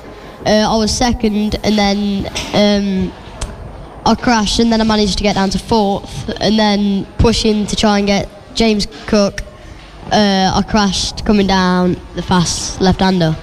So was that because of the wet conditions? Because there's a dry line that I can see is emerging, but it was very narrow at first and now it's starting to get wider. So was that just slipping off the dry line? Yeah, I just lost the back and I had a tank slapper. Yeah. So the remainder of the weekend then, it's about podiums and trying to reel in some ground in the championship? Yeah. Good stuff. So Owen, your race so far, tell us about how you got on in race 1. It was good. As I was coming round on the warm-up lap, I was going down the hill, and on the right hand I just lost the back because it was really slippy, and then I had to get back on. I put my handlebars back in place because it was like proper bent. So then I came to the start line, and then shortly after, like on the first lap, I slipped off again, which put us back even further. Then I went down the straight full speed and then took the front. I'm going to tell the radio listeners who obviously can't see that Eddie's trying to make Owen laugh here, and that went quite well during that answer. You did well when someone's trying to put you off. It's quite impressive to carry on. Anyway, in terms of your racing out there, we spoke about a lot of crashes and so on for riders, particularly earlier on in the day. How difficult is it then when it starts to get a bit drier for you to know how fast you can go, how hard you can push? Because if you get it wrong, you end up sliding off like that. So how do you judge it?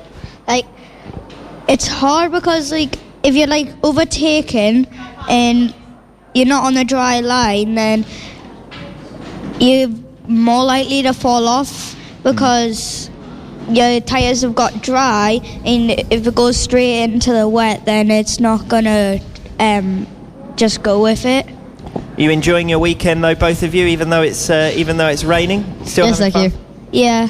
Great stuff. Well, enjoy the rest of your races. Race 2 and race 3 obviously coming up for you. Good luck to both of you, and keep providing us the entertainment, but maybe try and stay on next time. Thank you. Thank you. Well done, guys.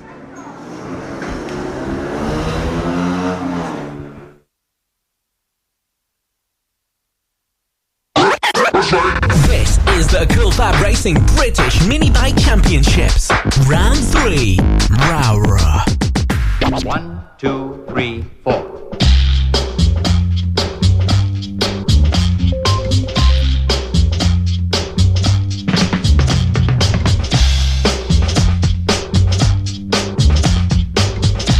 First, let's break down the drum figure into 4 beats.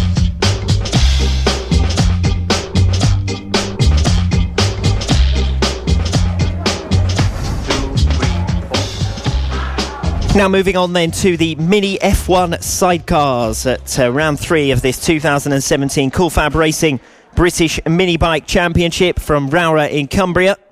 in terms of the series standings so far this season. We've had 7 race victories out of a possible 7 for the number 26 outfit ridden by Mick Williams. So it's been extremely dominant, and now a 50-point championship lead over the number 25 outfit ridden by Paul Coulters, which sits on 125 points. Now, as I explained yesterday, the closest fight at the moment in the series is between the 25 and the 17, because that number 17 outfit ridden by Danny Stainer outqualified that number 25 outfit that sits above in the championship standings, and then went on to take second position in the race itself. So 20 championship points, 4 points gained, so from a gap of 12 that's obviously now been narrowed to 8 points, and things are getting pretty spicy in terms of the battle for second position in the series overall. So the lineup on the grid then: the number 26 outfit ridden by Mick Williams on P1. The number 17 alongside is currently third in the championship standings. Watch for third position on the grid, the number 25. They are second in the series points. And then you've got various outfits further down the order in their own midfield squabbles. It was a good initial jump from Danny Stainer, but then he bogged down, and it's the number 25 outfit ridden by Paul Coulters that comes through for second position. So it's the 26 leading, no great surprises there. The championship leader who's dominated throughout this season and qualified over 3 seconds faster than any of the other outfits. Well, it's the number 26 once again out in front, and looking on a march now towards this 2017 championship. We'll move on to a maximum 200 points if that outfit comes home in top spot.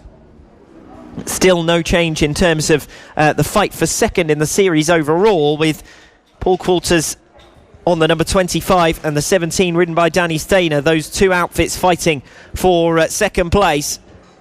But different to what happened in the first race of the weekend, because now it's the number 17 that's on the attack. Race for fourth position as well, side by side through the chicane, and sidecars don't go side by side through the chicane.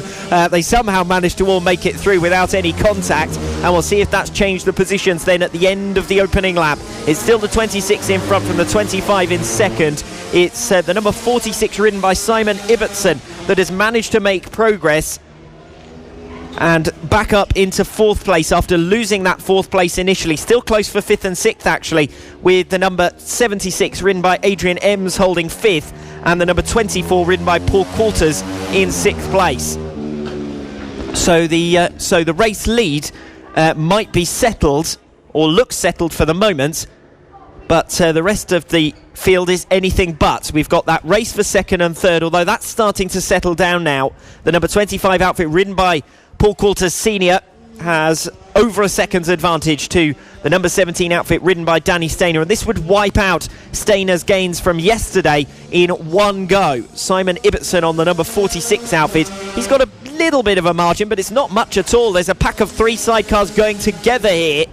Paul Coulters Jr. on the number 24 outfit, third in that group of 4 sidecars, all coming through Paddock Bend, one behind the other. And now down the inside comes the number 144 ridden by Mick Lee, up to 6th position as they flashed past the start-finish line. This is one of the best sidecar races we've seen this season, for an entertaining scrap from 4th all the way down to 7th position, and they were swapping and changing and even grass cutting through the chicane. Still good racing for 4th position. It's the number 46 ridden by Simon Ibbotson that's just dropped back, with the number 76 piloted by Adrian Ems coming up through the field and up into 4th position.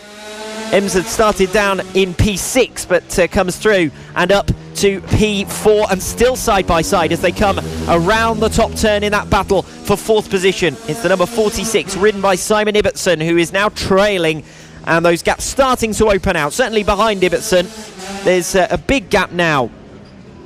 But that's Mick Lee who's come through by the looks of it, so it's all been changed at the top end of the circuit. The number 144, ridden by Mick Lee, has captured 4th place ahead of the number 46, ridden by Simon Ibbotson, who has dropped well back here. So what happened to them?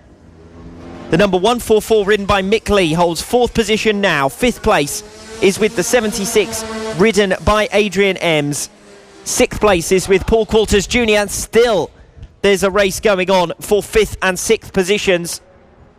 5 laps to go, and as I said, this has been one of the more entertaining sidecar races we've had in 2017. The leader is away and gone over 6 seconds clear. Gaps between the top 4 are all at least 5 seconds, but it's 4th, 5th, 6th and 7th who are all still fighting. 7th a little bit less so, because that number 46, ridden by Simon Ibbotson, has dropped back. 4 laps still remaining.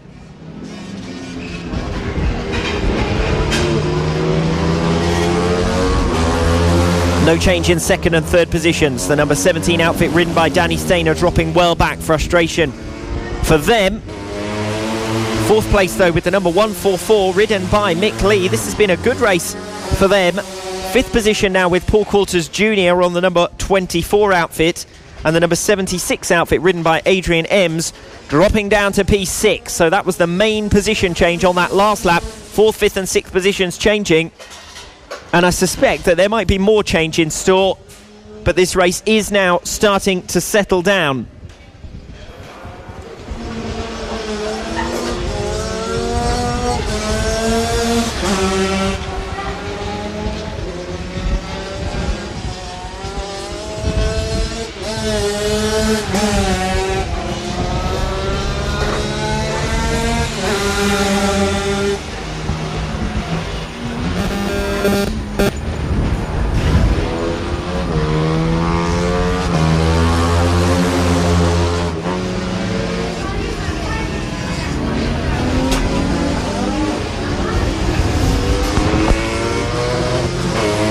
So as I've said, unchanged in terms of those top 3 positions in race 2 in the Mini F1 sidecars.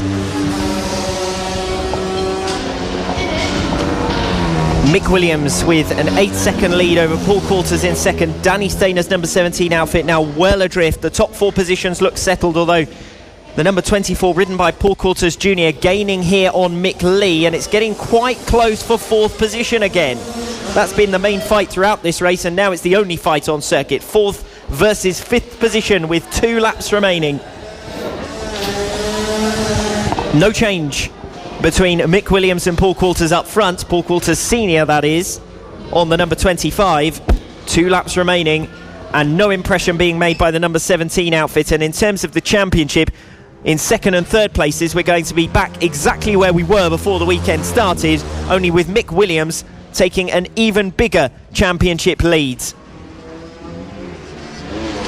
Just watching to see if the number 144 is under any great pressure. It doesn't look like it. It looks as though he's managed to drop the number 24 outfit ridden by Paul Coulters, and that seemingly settles things down in race 2 in the Mini F1 sidecars. And that gives me an opportunity to have a chat to Finn Smart from the Mini GP 50 category. And unfortunately, Finn, it shows us a did not start for your first race. So tell us what happened.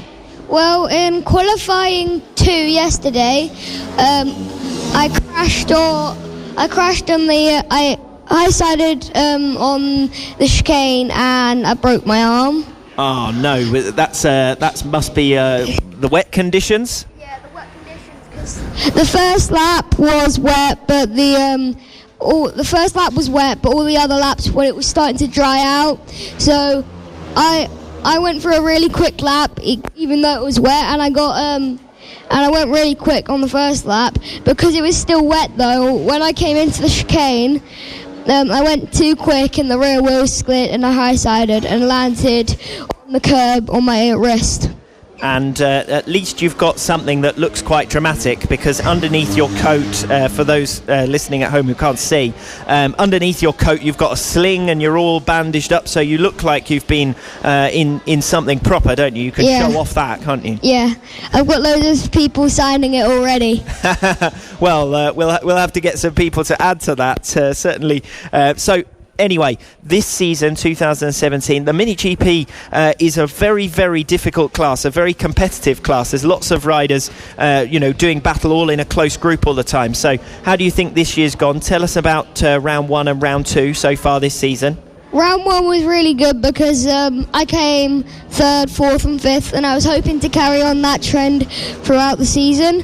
But when I came to the second round, my bike wasn't working that well when I came 5th, 6th, and 7th. And then my championship, I was still on there, and I was 4th in the championship at the end of the last round. So when I came to this round, I was hoping to maybe get back into 3rd, but I guess I might not be racing for 6 races because I can't race all this weekend, and the next round is in 3 weeks, so I might not be able to race. Oh, but we know riders, they always try to come back as quickly as possible. You have to listen to instruction, though, from family if they tell you not to jump back on board. It's the strange thing about it is, it's very impressive that you are able to tell me all of your results just off the top of your head like that. But also that you've got a clear idea of where you want to be. So what is your target for this season, then? Have you set yourself a clear target? Okay, so it's a top 3 finish in the series overall. Well, get well soon, and you're going to need to, because you're going to have some big results for the rest of this season to get back into that top 3. Thank you very much. Great to speak to you, and best of luck with the recovery. That was Finn Smart from the Mini GP 50 category, just explaining why he didn't take the grid for race number 1 in the Mini GP 50s, and obviously that's an injury to the wrist that looks set to keep him out, at very least for the entirety of this weekend, and possibly for round 4, which comes as soon as 3 weeks' time, as he so lucidly explained there. Race 2 in the sidecars coming to its conclusion with no position changes after we moved away, other than a DNF for the number 46 outfit ridden by Simon Ibbotson, which is bad news for them in terms of the series standings. They were on 34 championship points and down in 8th overall, and that won't have helped their cause at all. But no such disappointment for the number 26 outfit ridden by Mick Williams, who take yet another consecutive victory. That's 8 on the bounce now, to move on to 200 championship points and maintain, as I said, their unbeaten run. But in terms of the series overall, the main story of that race was the number 17 outfit ridden by Danny Stainer, well beaten by the number 25 ridden by Paul Quarters, and a gap of 8 championship points has gone back up to the gap of 12 that it was coming into this round number 3. 4th position in the race with the number 144 ridden by Mick Lee after a couple of good overtaking manoeuvres there. That's their best result of the season so far. Their 4th successfully completed race in 2017, and rounding out the top 5, the number 76 outfit ridden by Adrian Ems, and that's more good championship points for them. So the number 230 and the 127, who were 4th and 5th in the series standings coming into that race, have dropped back further ground at the end of race number 2 in the Mini F1 sidecars.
FAB-Racing British Mini Bike Championships.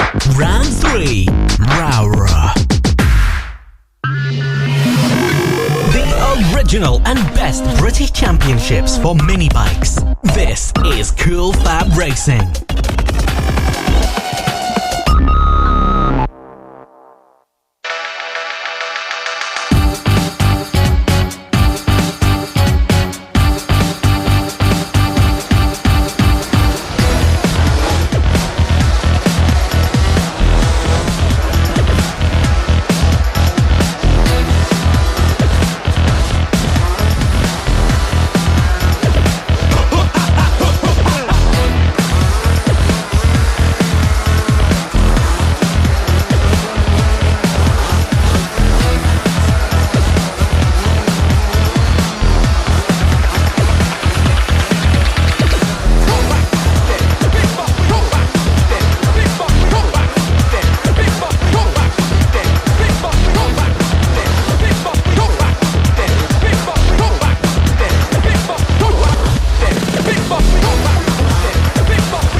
The second round of races continues here at round 3 of the 2017 FAB-Racing British Mini Bikes Championship.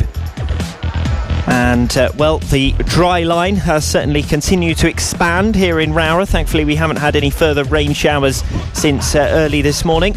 And we are continuing on with the action now as the riders come around to the grid, particularly in the top 3 positions at breakneck speed, actually. And they're tussling as though they were already underway with the race as they build up to what should be an interesting scrap in the junior LC40 category. First time out, it was Casey O'Gorman who took the checkered flag. And Casey lines up in 3rd position, directly behind Ross Maguire, who is closest to Casey in the championship points overall. And that's been exemplified by the results. And looking at those results, Casey O'Gorman has now won 5 races in succession. And in 4 of them, it's Ross Maguire who has finished directly behind in 2nd place. 3rd position in race number 1 was Declan Connell after a DNF for Evan Belford. So the riders reprising their roles here on the start line. Ross Maguire on pole, Declan Connell alongside. Watch for Casey O'Gorman P3, Aidan Davey 4th, completing that 2nd row of the grid, currently 3rd in the championship standings. Those are the 3 riders to watch then, as well as Bailey Stewart Campbell and Declan Connell as we get underway. Great start from Casey O'Gorman, who's gone straight up to the outside and through to lead by the first turn, and Ross Maguire has dropped a couple of positions there down to 4th place with Aidan Davey also coming through. So it's Casey O'Gorman who leads it then, and that was not a good start at all for the pole sitter Ross Maguire, who dropped immediately back to 4th. Seems to be wrestling his way back through into 3rd. The top 4 breaking away as Bailey Stewart Campbell comes thundering down the inside into the 2nd hairpin and tries to make positions there, but it's the front 4 who have the early lead. As I said, they're all going together with Casey O'Gorman leading them. Back in a familiar position is Casey. As they come back towards us, though, it looks as though Casey O'Gorman has dropped well and truly back. So he's now down to 3rd position through the chicane. He almost loses it there. And now challenging for 2nd place. And that is Aidan Davey coming through well in the early stages. And he leads at the end of lap number 1. Just watching Declan Connell, though, cut his way through. So it's Declan Connell now in front. Aidan Davey in 2nd. Casey O'Gorman in 3rd. And Ross Maguire 4th. The top 2 in the championship standings are 3rd and 4th in this race, with Aidan Davey, who won the opening 2 races of the season at round 1 in Llandau, the initial race leader, although again the positions are changing, and Davey's now ended up in 3rd place. Casey O'Gorman coming through, Davey back around the outside into the far bend. They go behind the barriers and we can't see from our commentary position, but they re-emerge in the same order. 4th position, Ross Maguire is starting to drop back, and it's a 3-rider race up front now as Casey O'Gorman looks for a way through. And while he tries to find a way past Declan Connell, it's a block pass from Aidan Davey. O'Gorman then cuts back through. It's Connell from O'Gorman from Davey in 3rd position. And each time that O'Gorman tries to make a pass on the race leader Declan Connell, through up the inside comes Aidan Davey, and almost again there into turn number 1 before Davey thought better of it. And if these 3 hold one another up, then Ross Maguire will be able to get back on terms. It's just over a second between the top 4 at the moment, and Ross Maguire, after dropping back somewhat, has closed back in as down the inside into the 2nd hairpin goes Casey O'Gorman to recover the race lead. O'Gorman hits the front then. Aidan Davey now making progress on the tail of Declan Connell, the race leader at the end of lap 2. May end up down in 3rd by the end of lap number 3 as Aidan Davey tries to find a way past. Out in front, Casey O'Gorman. Can he make the break this time? Davey thunders down the inside into the chicane to take 2nd position, and a perfect block pass there on Declan Connell, who, as I said, was the race leader at the end of the last lap. He dives back down the inside into the paddock bend. This is brilliant racing for the top 3 positions. Something flew off one of the machines, a piece of fibre going into that paddock bend, but it doesn't seem to be affecting the performance of any of the top 3, who have been frantic in their defence and attack of position so far. Aidan Davey dropping well back from the two riders ahead of him, though. Now seems to be coming under pressure from Ross Maguire, who is in 4th place. And that lead battle starts to settle down, but it was a frantic opening 3 laps, while Casey O'Gorman led, got relegated to 3rd, found his way back through to the lead. Declan Connell, by contrast, was the leader at one stage, ended up in 3rd, and then back up to 2nd. So chaotic stuff in those top 4 places. Ross Maguire, the pole sitter, is now down to 4th position. Casey O'Gorman up from 3rd on the grid is the race leader, and the championship leader looks set to further extend his advantage, particularly with Ross Maguire at the moment set to finish outside of the top 3. Casey O'Gorman leads at the end of 4 completed laps. Another new fastest lap of the race of 55.4 to make another half a second over Declan Connell, who's now over a second in arrears. The first time the leader has had more than a second's advantage during this race.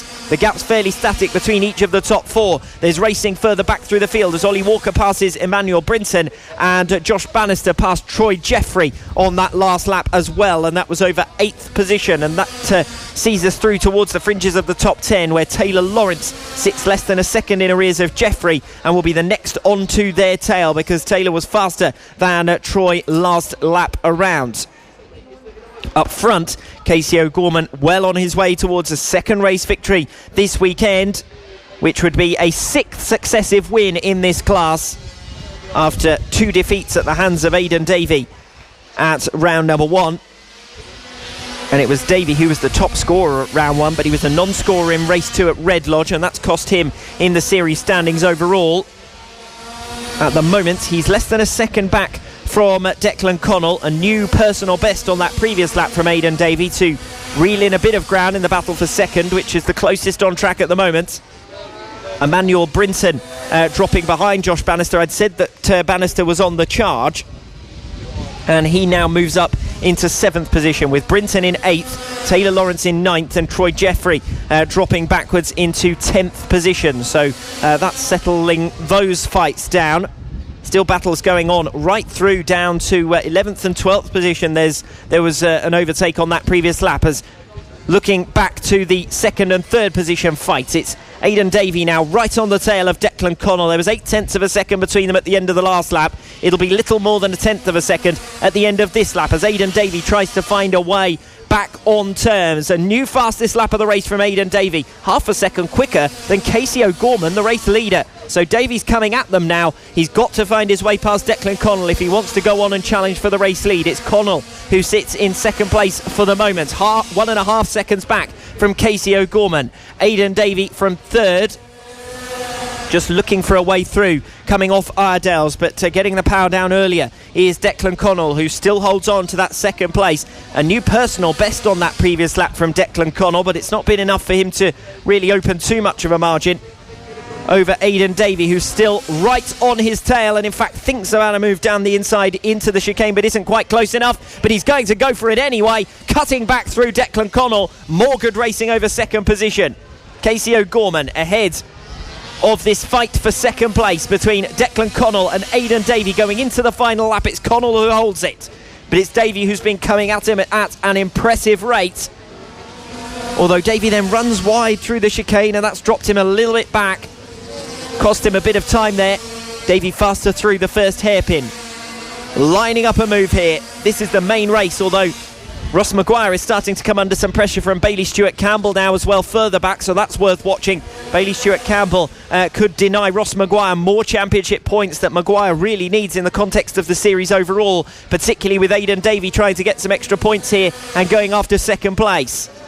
He has been dropped slightly by Declan Connell, and it's going to take something special through the final sequence of turns for Aidan Davey. Again, he thinks about a move to the inside of the chicane, but he isn't close enough. Connell holds on, and surely that 2nd position sewn up now, barring any errors on the final turn from Declan Connell. It's Casey O'Gorman who makes it yet another victory. 6 wins in succession for Casey O'Gorman in the junior LC40 category.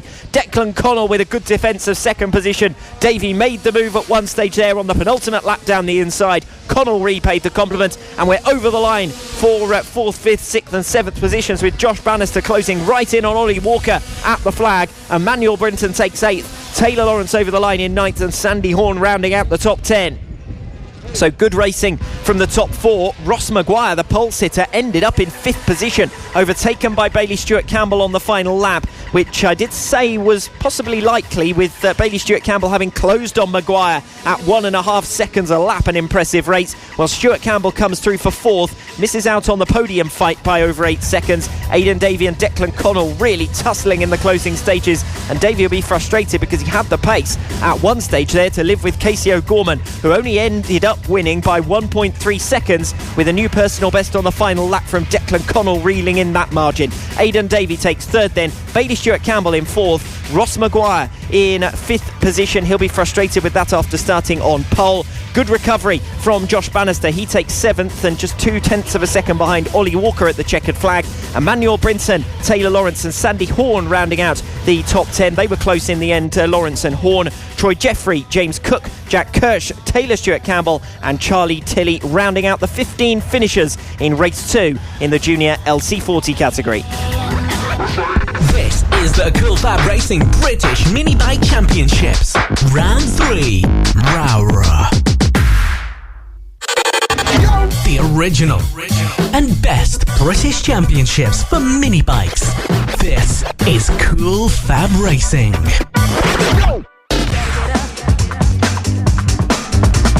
You gotta get up, gotta get up. You gotta get up. You gotta get up, gotta get up. You gotta get up. You gotta get up, gotta get up. You gotta get up. You gotta get up, gotta get up.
Is the Cool Fab Racing British Mini Bikes Championship.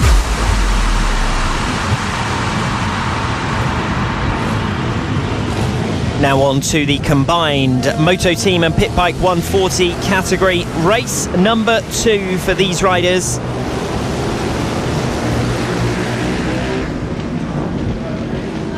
They're on their way with their formation lap, and then they'll come back onto the grid to get us underway. The top 3 on the grid are all in the Pit Bike 140 category, which is currently led by Jamie King after a runner-up position in race 1 this weekend, now with a 13-point championship lead, having come into the weekend with a 6-point lead over Ben Pascoe. Pascoe starts down on the 3rd row of the grid in P5, so he's got a lot of work to do in the remainder of this weekend if he wants to leave round 3 as the series leader. And all the while, James Blackburn, who missed the opening round in South Wales, has maintained his unbeaten run since then with 3 race victories in Red Lodge and a race win in race 1 here this weekend. Brandon Perrell at the moment sitting in 4th place. Just consistent scoring through this 2017 season so far, but it's 3 riders who really look in contention in terms of the Pit Bike 140 Championship. Jamie King with 135, Ben Pascoe with 122 and James Blackburn with 100, but of course those have been all scored with 25-point scores successively in the last 4 races, which are the only 4 races in which he has appeared. In terms of the Moto Team category, well, neither Will Howarth nor Steve Ball are appearing this weekend. So their series points are on ice, and their nearest rival Darren Anderson, who's on 93 points. Keith Bolton on 80. Fraser Kinnaird, the runner-up in the Moto Team class, first time out.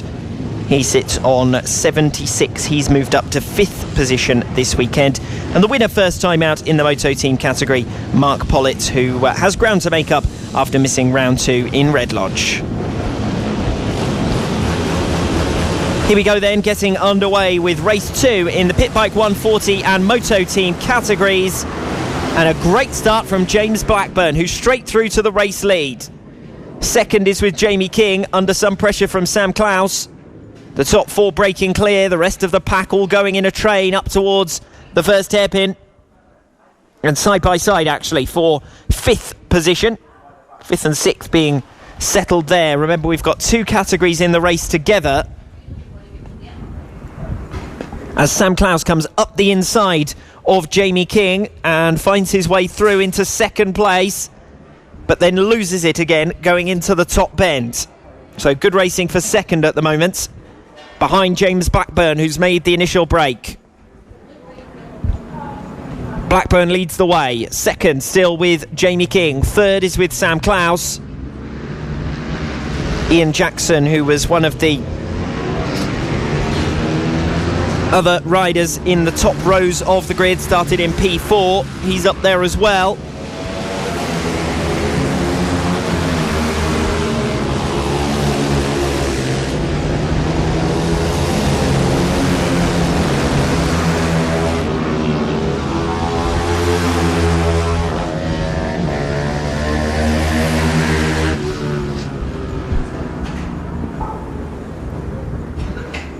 As they filter through the 2 hairpins then and up towards the top end of the circuit. It's James Blackburn then who leads the way by over a second at the end of the opening lap. Sam Klaus in 2nd place. Ian Jackson in 4th position, behind Jamie King, who sits in P3. Doesn't appear to be on the timing at present.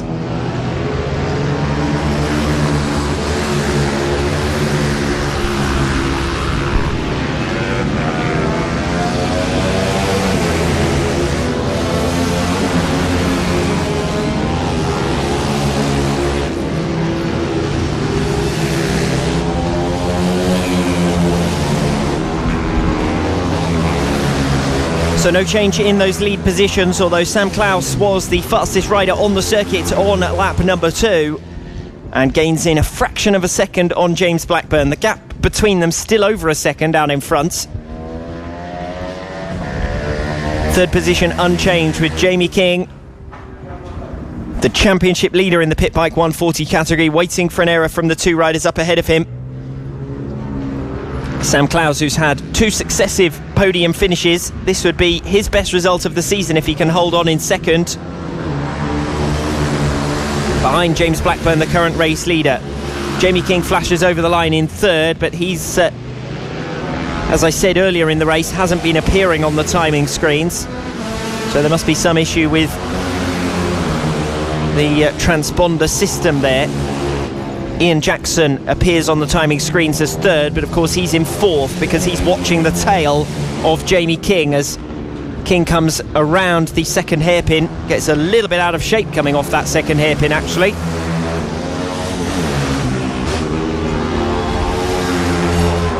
And it won't be too long before these leaders are up with the back markers. Some of the lower order riders from both the Pit Bike 140 category and the Moto Team class. The current race leader in Moto Team is Darren Anderson, ahead of Simon Klaus and Fraser Kinnaird, who at the moment is 1.5 seconds ahead of Neil Kinnaird, 9th in the scratch race and 3rd in the Moto Team category. Watching Ben Pascoe coming around further down the order. He is right behind both Darren Anderson and Simon Klaus, but of course those 2 are in a separate category to him, so he won't be too worried about that. The fight on track is between Darren Anderson and Simon Klaus over 4th position in the scratch race, which is the lead position in the Moto Team category. Another new fastest lap of the race last time around from Sam Klaus from 2nd place, gaining 0.4 of a second on James Blackburn. We could have quite a lively squabble for the lead by the end here. as Jamie King thunders down the inside of Sam Klaus. I'm not sure where that came from, because Klaus was right up on the tail of James Blackburn at the end of the previous lap, so must have made a mistake somewhere, Sam Klaus, because he's now lost second position to Jamie King. King, the championship leader, mitigating the result of James Blackburn. If he can hold on for second position here, Blackburn out in front would gain in more ground. He's been the winner in each of the last 4 races. But in terms of the championship, he needs Jamie King to make some slip-ups if he wants to make up swathes of ground, because at the moment he's only making up 5 points per race. If Jamie King keeps finishing behind him in second position, it's going to make it a long game for James Blackburn, who's leading us once again. It'll be a second race victory of the weekend for him if he can hold on out in front, ahead of Jamie King in second. Sam Klaus, who was the fastest rider on the circuit for a while there, but is now back down to third position, which would match his best result of the season so far, and his result in race number 1, which was the same. The top 3 in this race now in the same order as they were in race number 1, just watching them filter through the chicane, with gaps starting to emerge between them. No change in terms of 4th place, but Ian Jackson is over 6 seconds back now on Sam Klaus, who sits 3rd. Ben Pascoe making it past the 2 Moto Team riders that were ahead of him at the end of the previous lap. So Pascoe passing both Simon Klaus and Darren Anderson, who are the leaders in the Moto Team category. And well, they might not have put up too much resistance to being passed by a rider who isn't in the same class as them.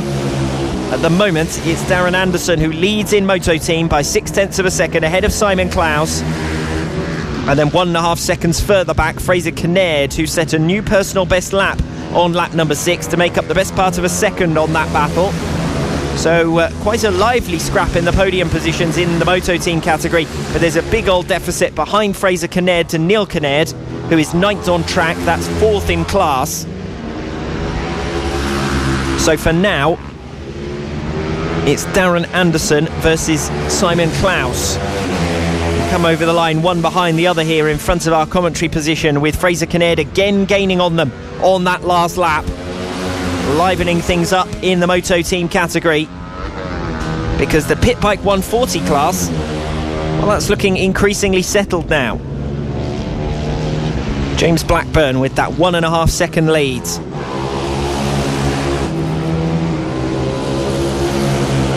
Although just as I say that, it looks as though Jamie King has found his way through. He has indeed, down the inside into the chicane. Blackburn repays the compliment. We've got Sam Klaus down from 3rd position.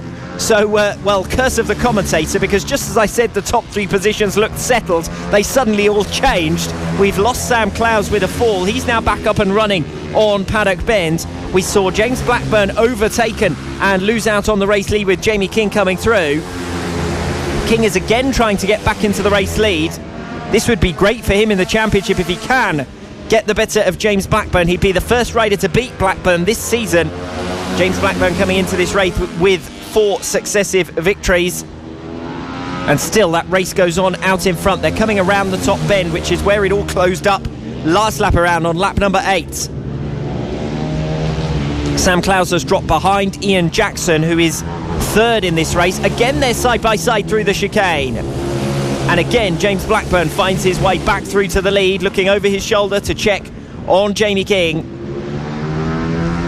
Blackburn versus King for the race lead, and these two may also be the championship leaders by the end of this weekend, after Sam Klaus dropped back behind Ian Jackson. He'll be trying to close in. Jackson passing the line now in front of our commentary position to come into the final lap, and only now does Sam Klaus pass the line. So 3.5 seconds behind Ian Jackson. There's no way he's going to make up 3.5 seconds on the final lap. Even if he is making up about half a second a lap, it would take a miracle or an error from Ian Jackson, who now looks set to take 3rd position in this race and in the Pit Bike 140 category.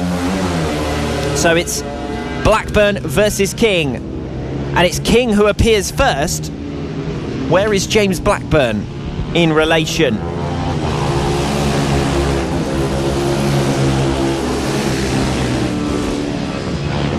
The last lap board is still out, as over the line comes Jamie King to take the checkered flag. Of course, some confusion being caused by as we've got a faller coming out of the chicane further back through the pack. Third position then is going to go to Sam Klaus in the end. The timing screen has gone into meltdown because of course we didn't have Jamie King on the timing screen for the majority of that race, so exactly what positions they've finished in, it's impossible to tell from commentary. And I think even the checkered flag was a little bit reticent at one stage there. That faller, incidentally, was Darren Anderson, so that's quite important because he was the race leader at one stage there in the moto team category, and he's watching everyone pass him now to come and take the checkered flag. So on the final chicane, down goes Darren Anderson, and that gives the moto team victory to Simon Klaus ahead of Neil Kinnaird by 1.5 seconds, and Keith Bolton gets third in moto team. A little bit of a gift in the end with the retirement of Darren Anderson, who just came down coming out of the final chicane on the last lap. So a chaotic finish to both the Pit Bike 140 and moto team classes, and we are now into next up the final race before the break at the midway phase of this afternoon's racing here in Rowrah.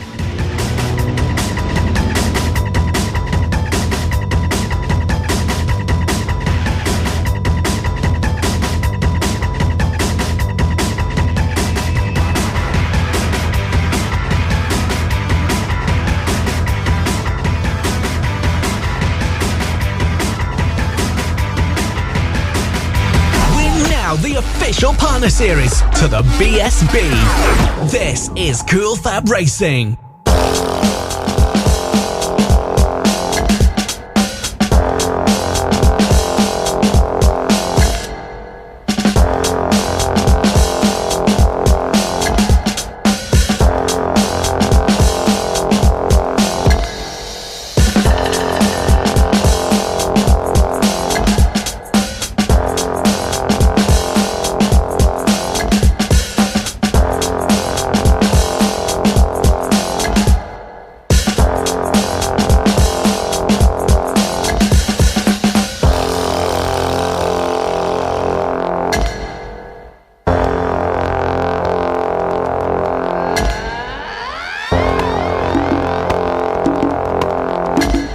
We're now going to progress to some steps which are a bit more difficult. Ready?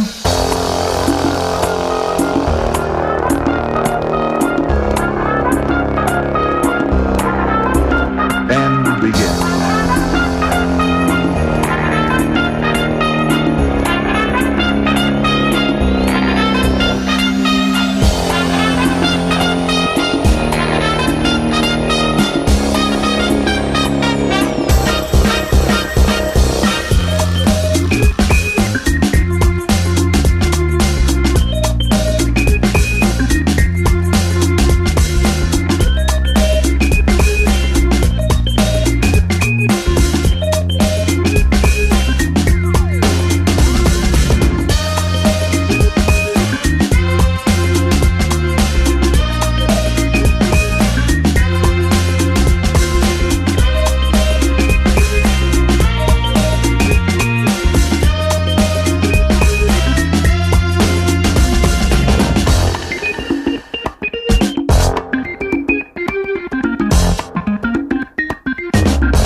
The original and best British championships for mini bikes. This is Cool Fab Racing.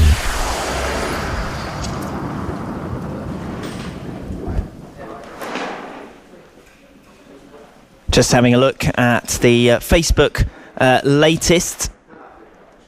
There were some previous posts as well that seem to have dropped off, and can't have a look at those again. So apologies if one of your shout outs has been missed.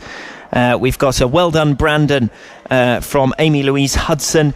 Susan Ibbotson is obviously enjoying listening in to the sidecar category. And John Ansell tuning in throughout today's racing, and we've seen various messages from John, so thank you for Keeping with us on our continued coverage live online radio through the Cool FAB-Racing website, coolfabracing.com. Of course, on Facebook as well. We do as often as possible stream simultaneously on Facebook. And next up on track will be the last race before the break. Just for your information, we do get back going again at 2 p.m, which is when we'll be out on track for the second race of the AC40 Pro category. And it's the AC40s who started our day at 10:30 in terms of race action at the conclusion of the warm-up session, which ran to about an hour and a half in the end. The AC40 Pros were first out, and they will be again after the break. First up, though, is the Mini GP 70 race number 2.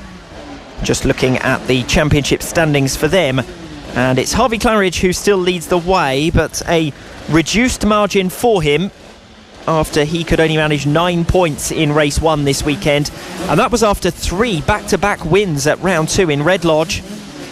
So we've only had 2 different race winners in 2017 so far. Joshua Watley, who won all 3 races in Clandau and then won race 1 on his return here this weekend after missing round 2 in Red Lodge. So Watley with 4 race victories, and Harvey Claridge with 3 race wins.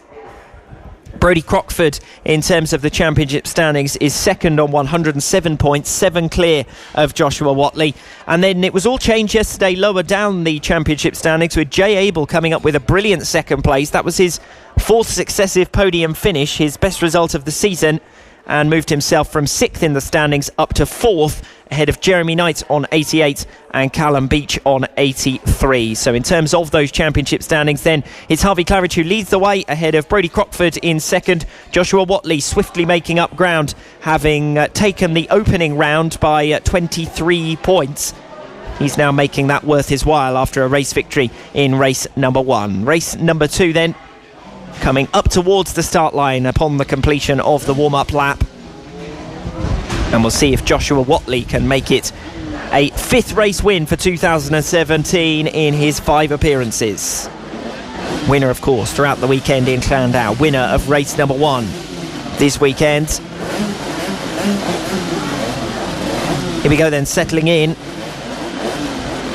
with Harvey Claridge on pole position, the championship leader. Jay Abel alongside, runner-up in race number 1.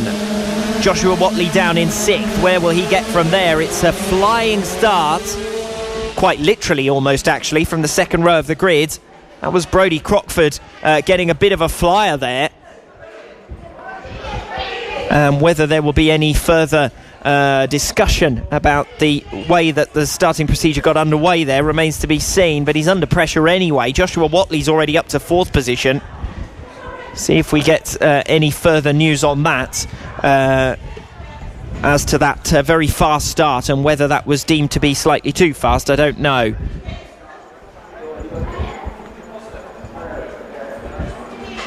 So the race will continue, just hearing in my ear from race direction. So despite what looks on an initial glance to be a bit of a jump start from a couple of the riders, including the race leader, that hasn't been validated as yet. So it is Brodie Crockford who leads at the end of the opening lap, and if any of his rivals want to beat him, they're going to have to pass him here. Joshua Watley making swift progress, and Jeremy Knight also coming through the field.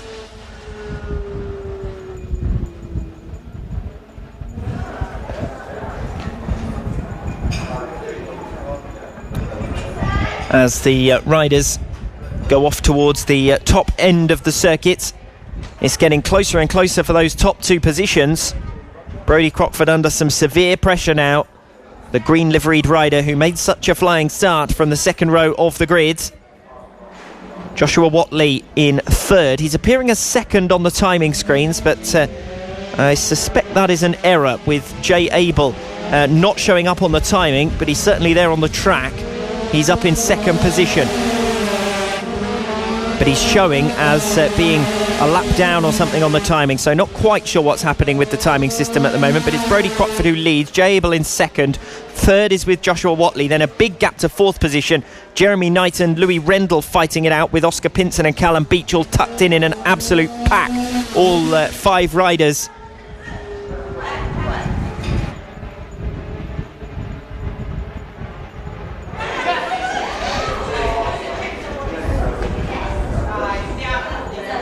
We have a change of hands for the race lead. Brodie Crockford has dropped back to second position.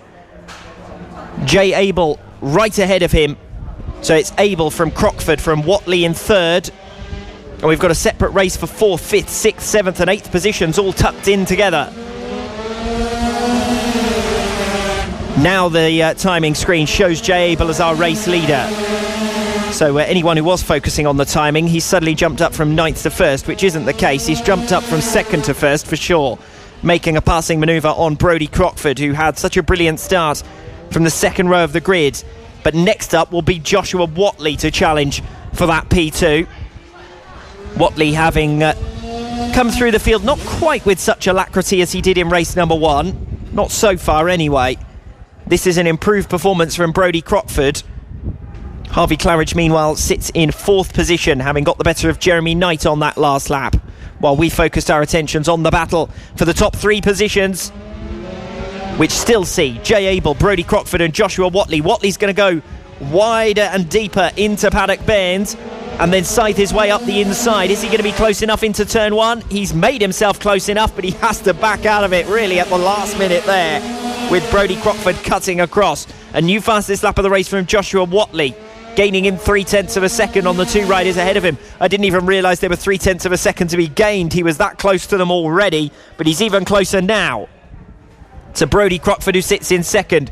Jay Abel is escaping away a little bit, 0.3 of a second up on Brodie Crockford, and it looks like more than that now. Whatley is being held back by Brodie Crockford at the moment in the race for 2nd and 3rd positions. And then we've got a real dogfight going on from 4th all the way down to 8th place, and they're all running together, waiting for Whatley to try and make his move again. He cuts down to the inside off the chicane, thunders through down the inside into Paddock Bend and makes the pass for 2nd. Crockford looking to repay the compliment, but doesn't have the pace coming down the home straight. As meanwhile Harvey Claridge is really having to defend now. Jeremy Knight, Louis Rendell, Oscar Pinson, Callum Beach all right on his tail. Nose to tail from 4th down to 8th.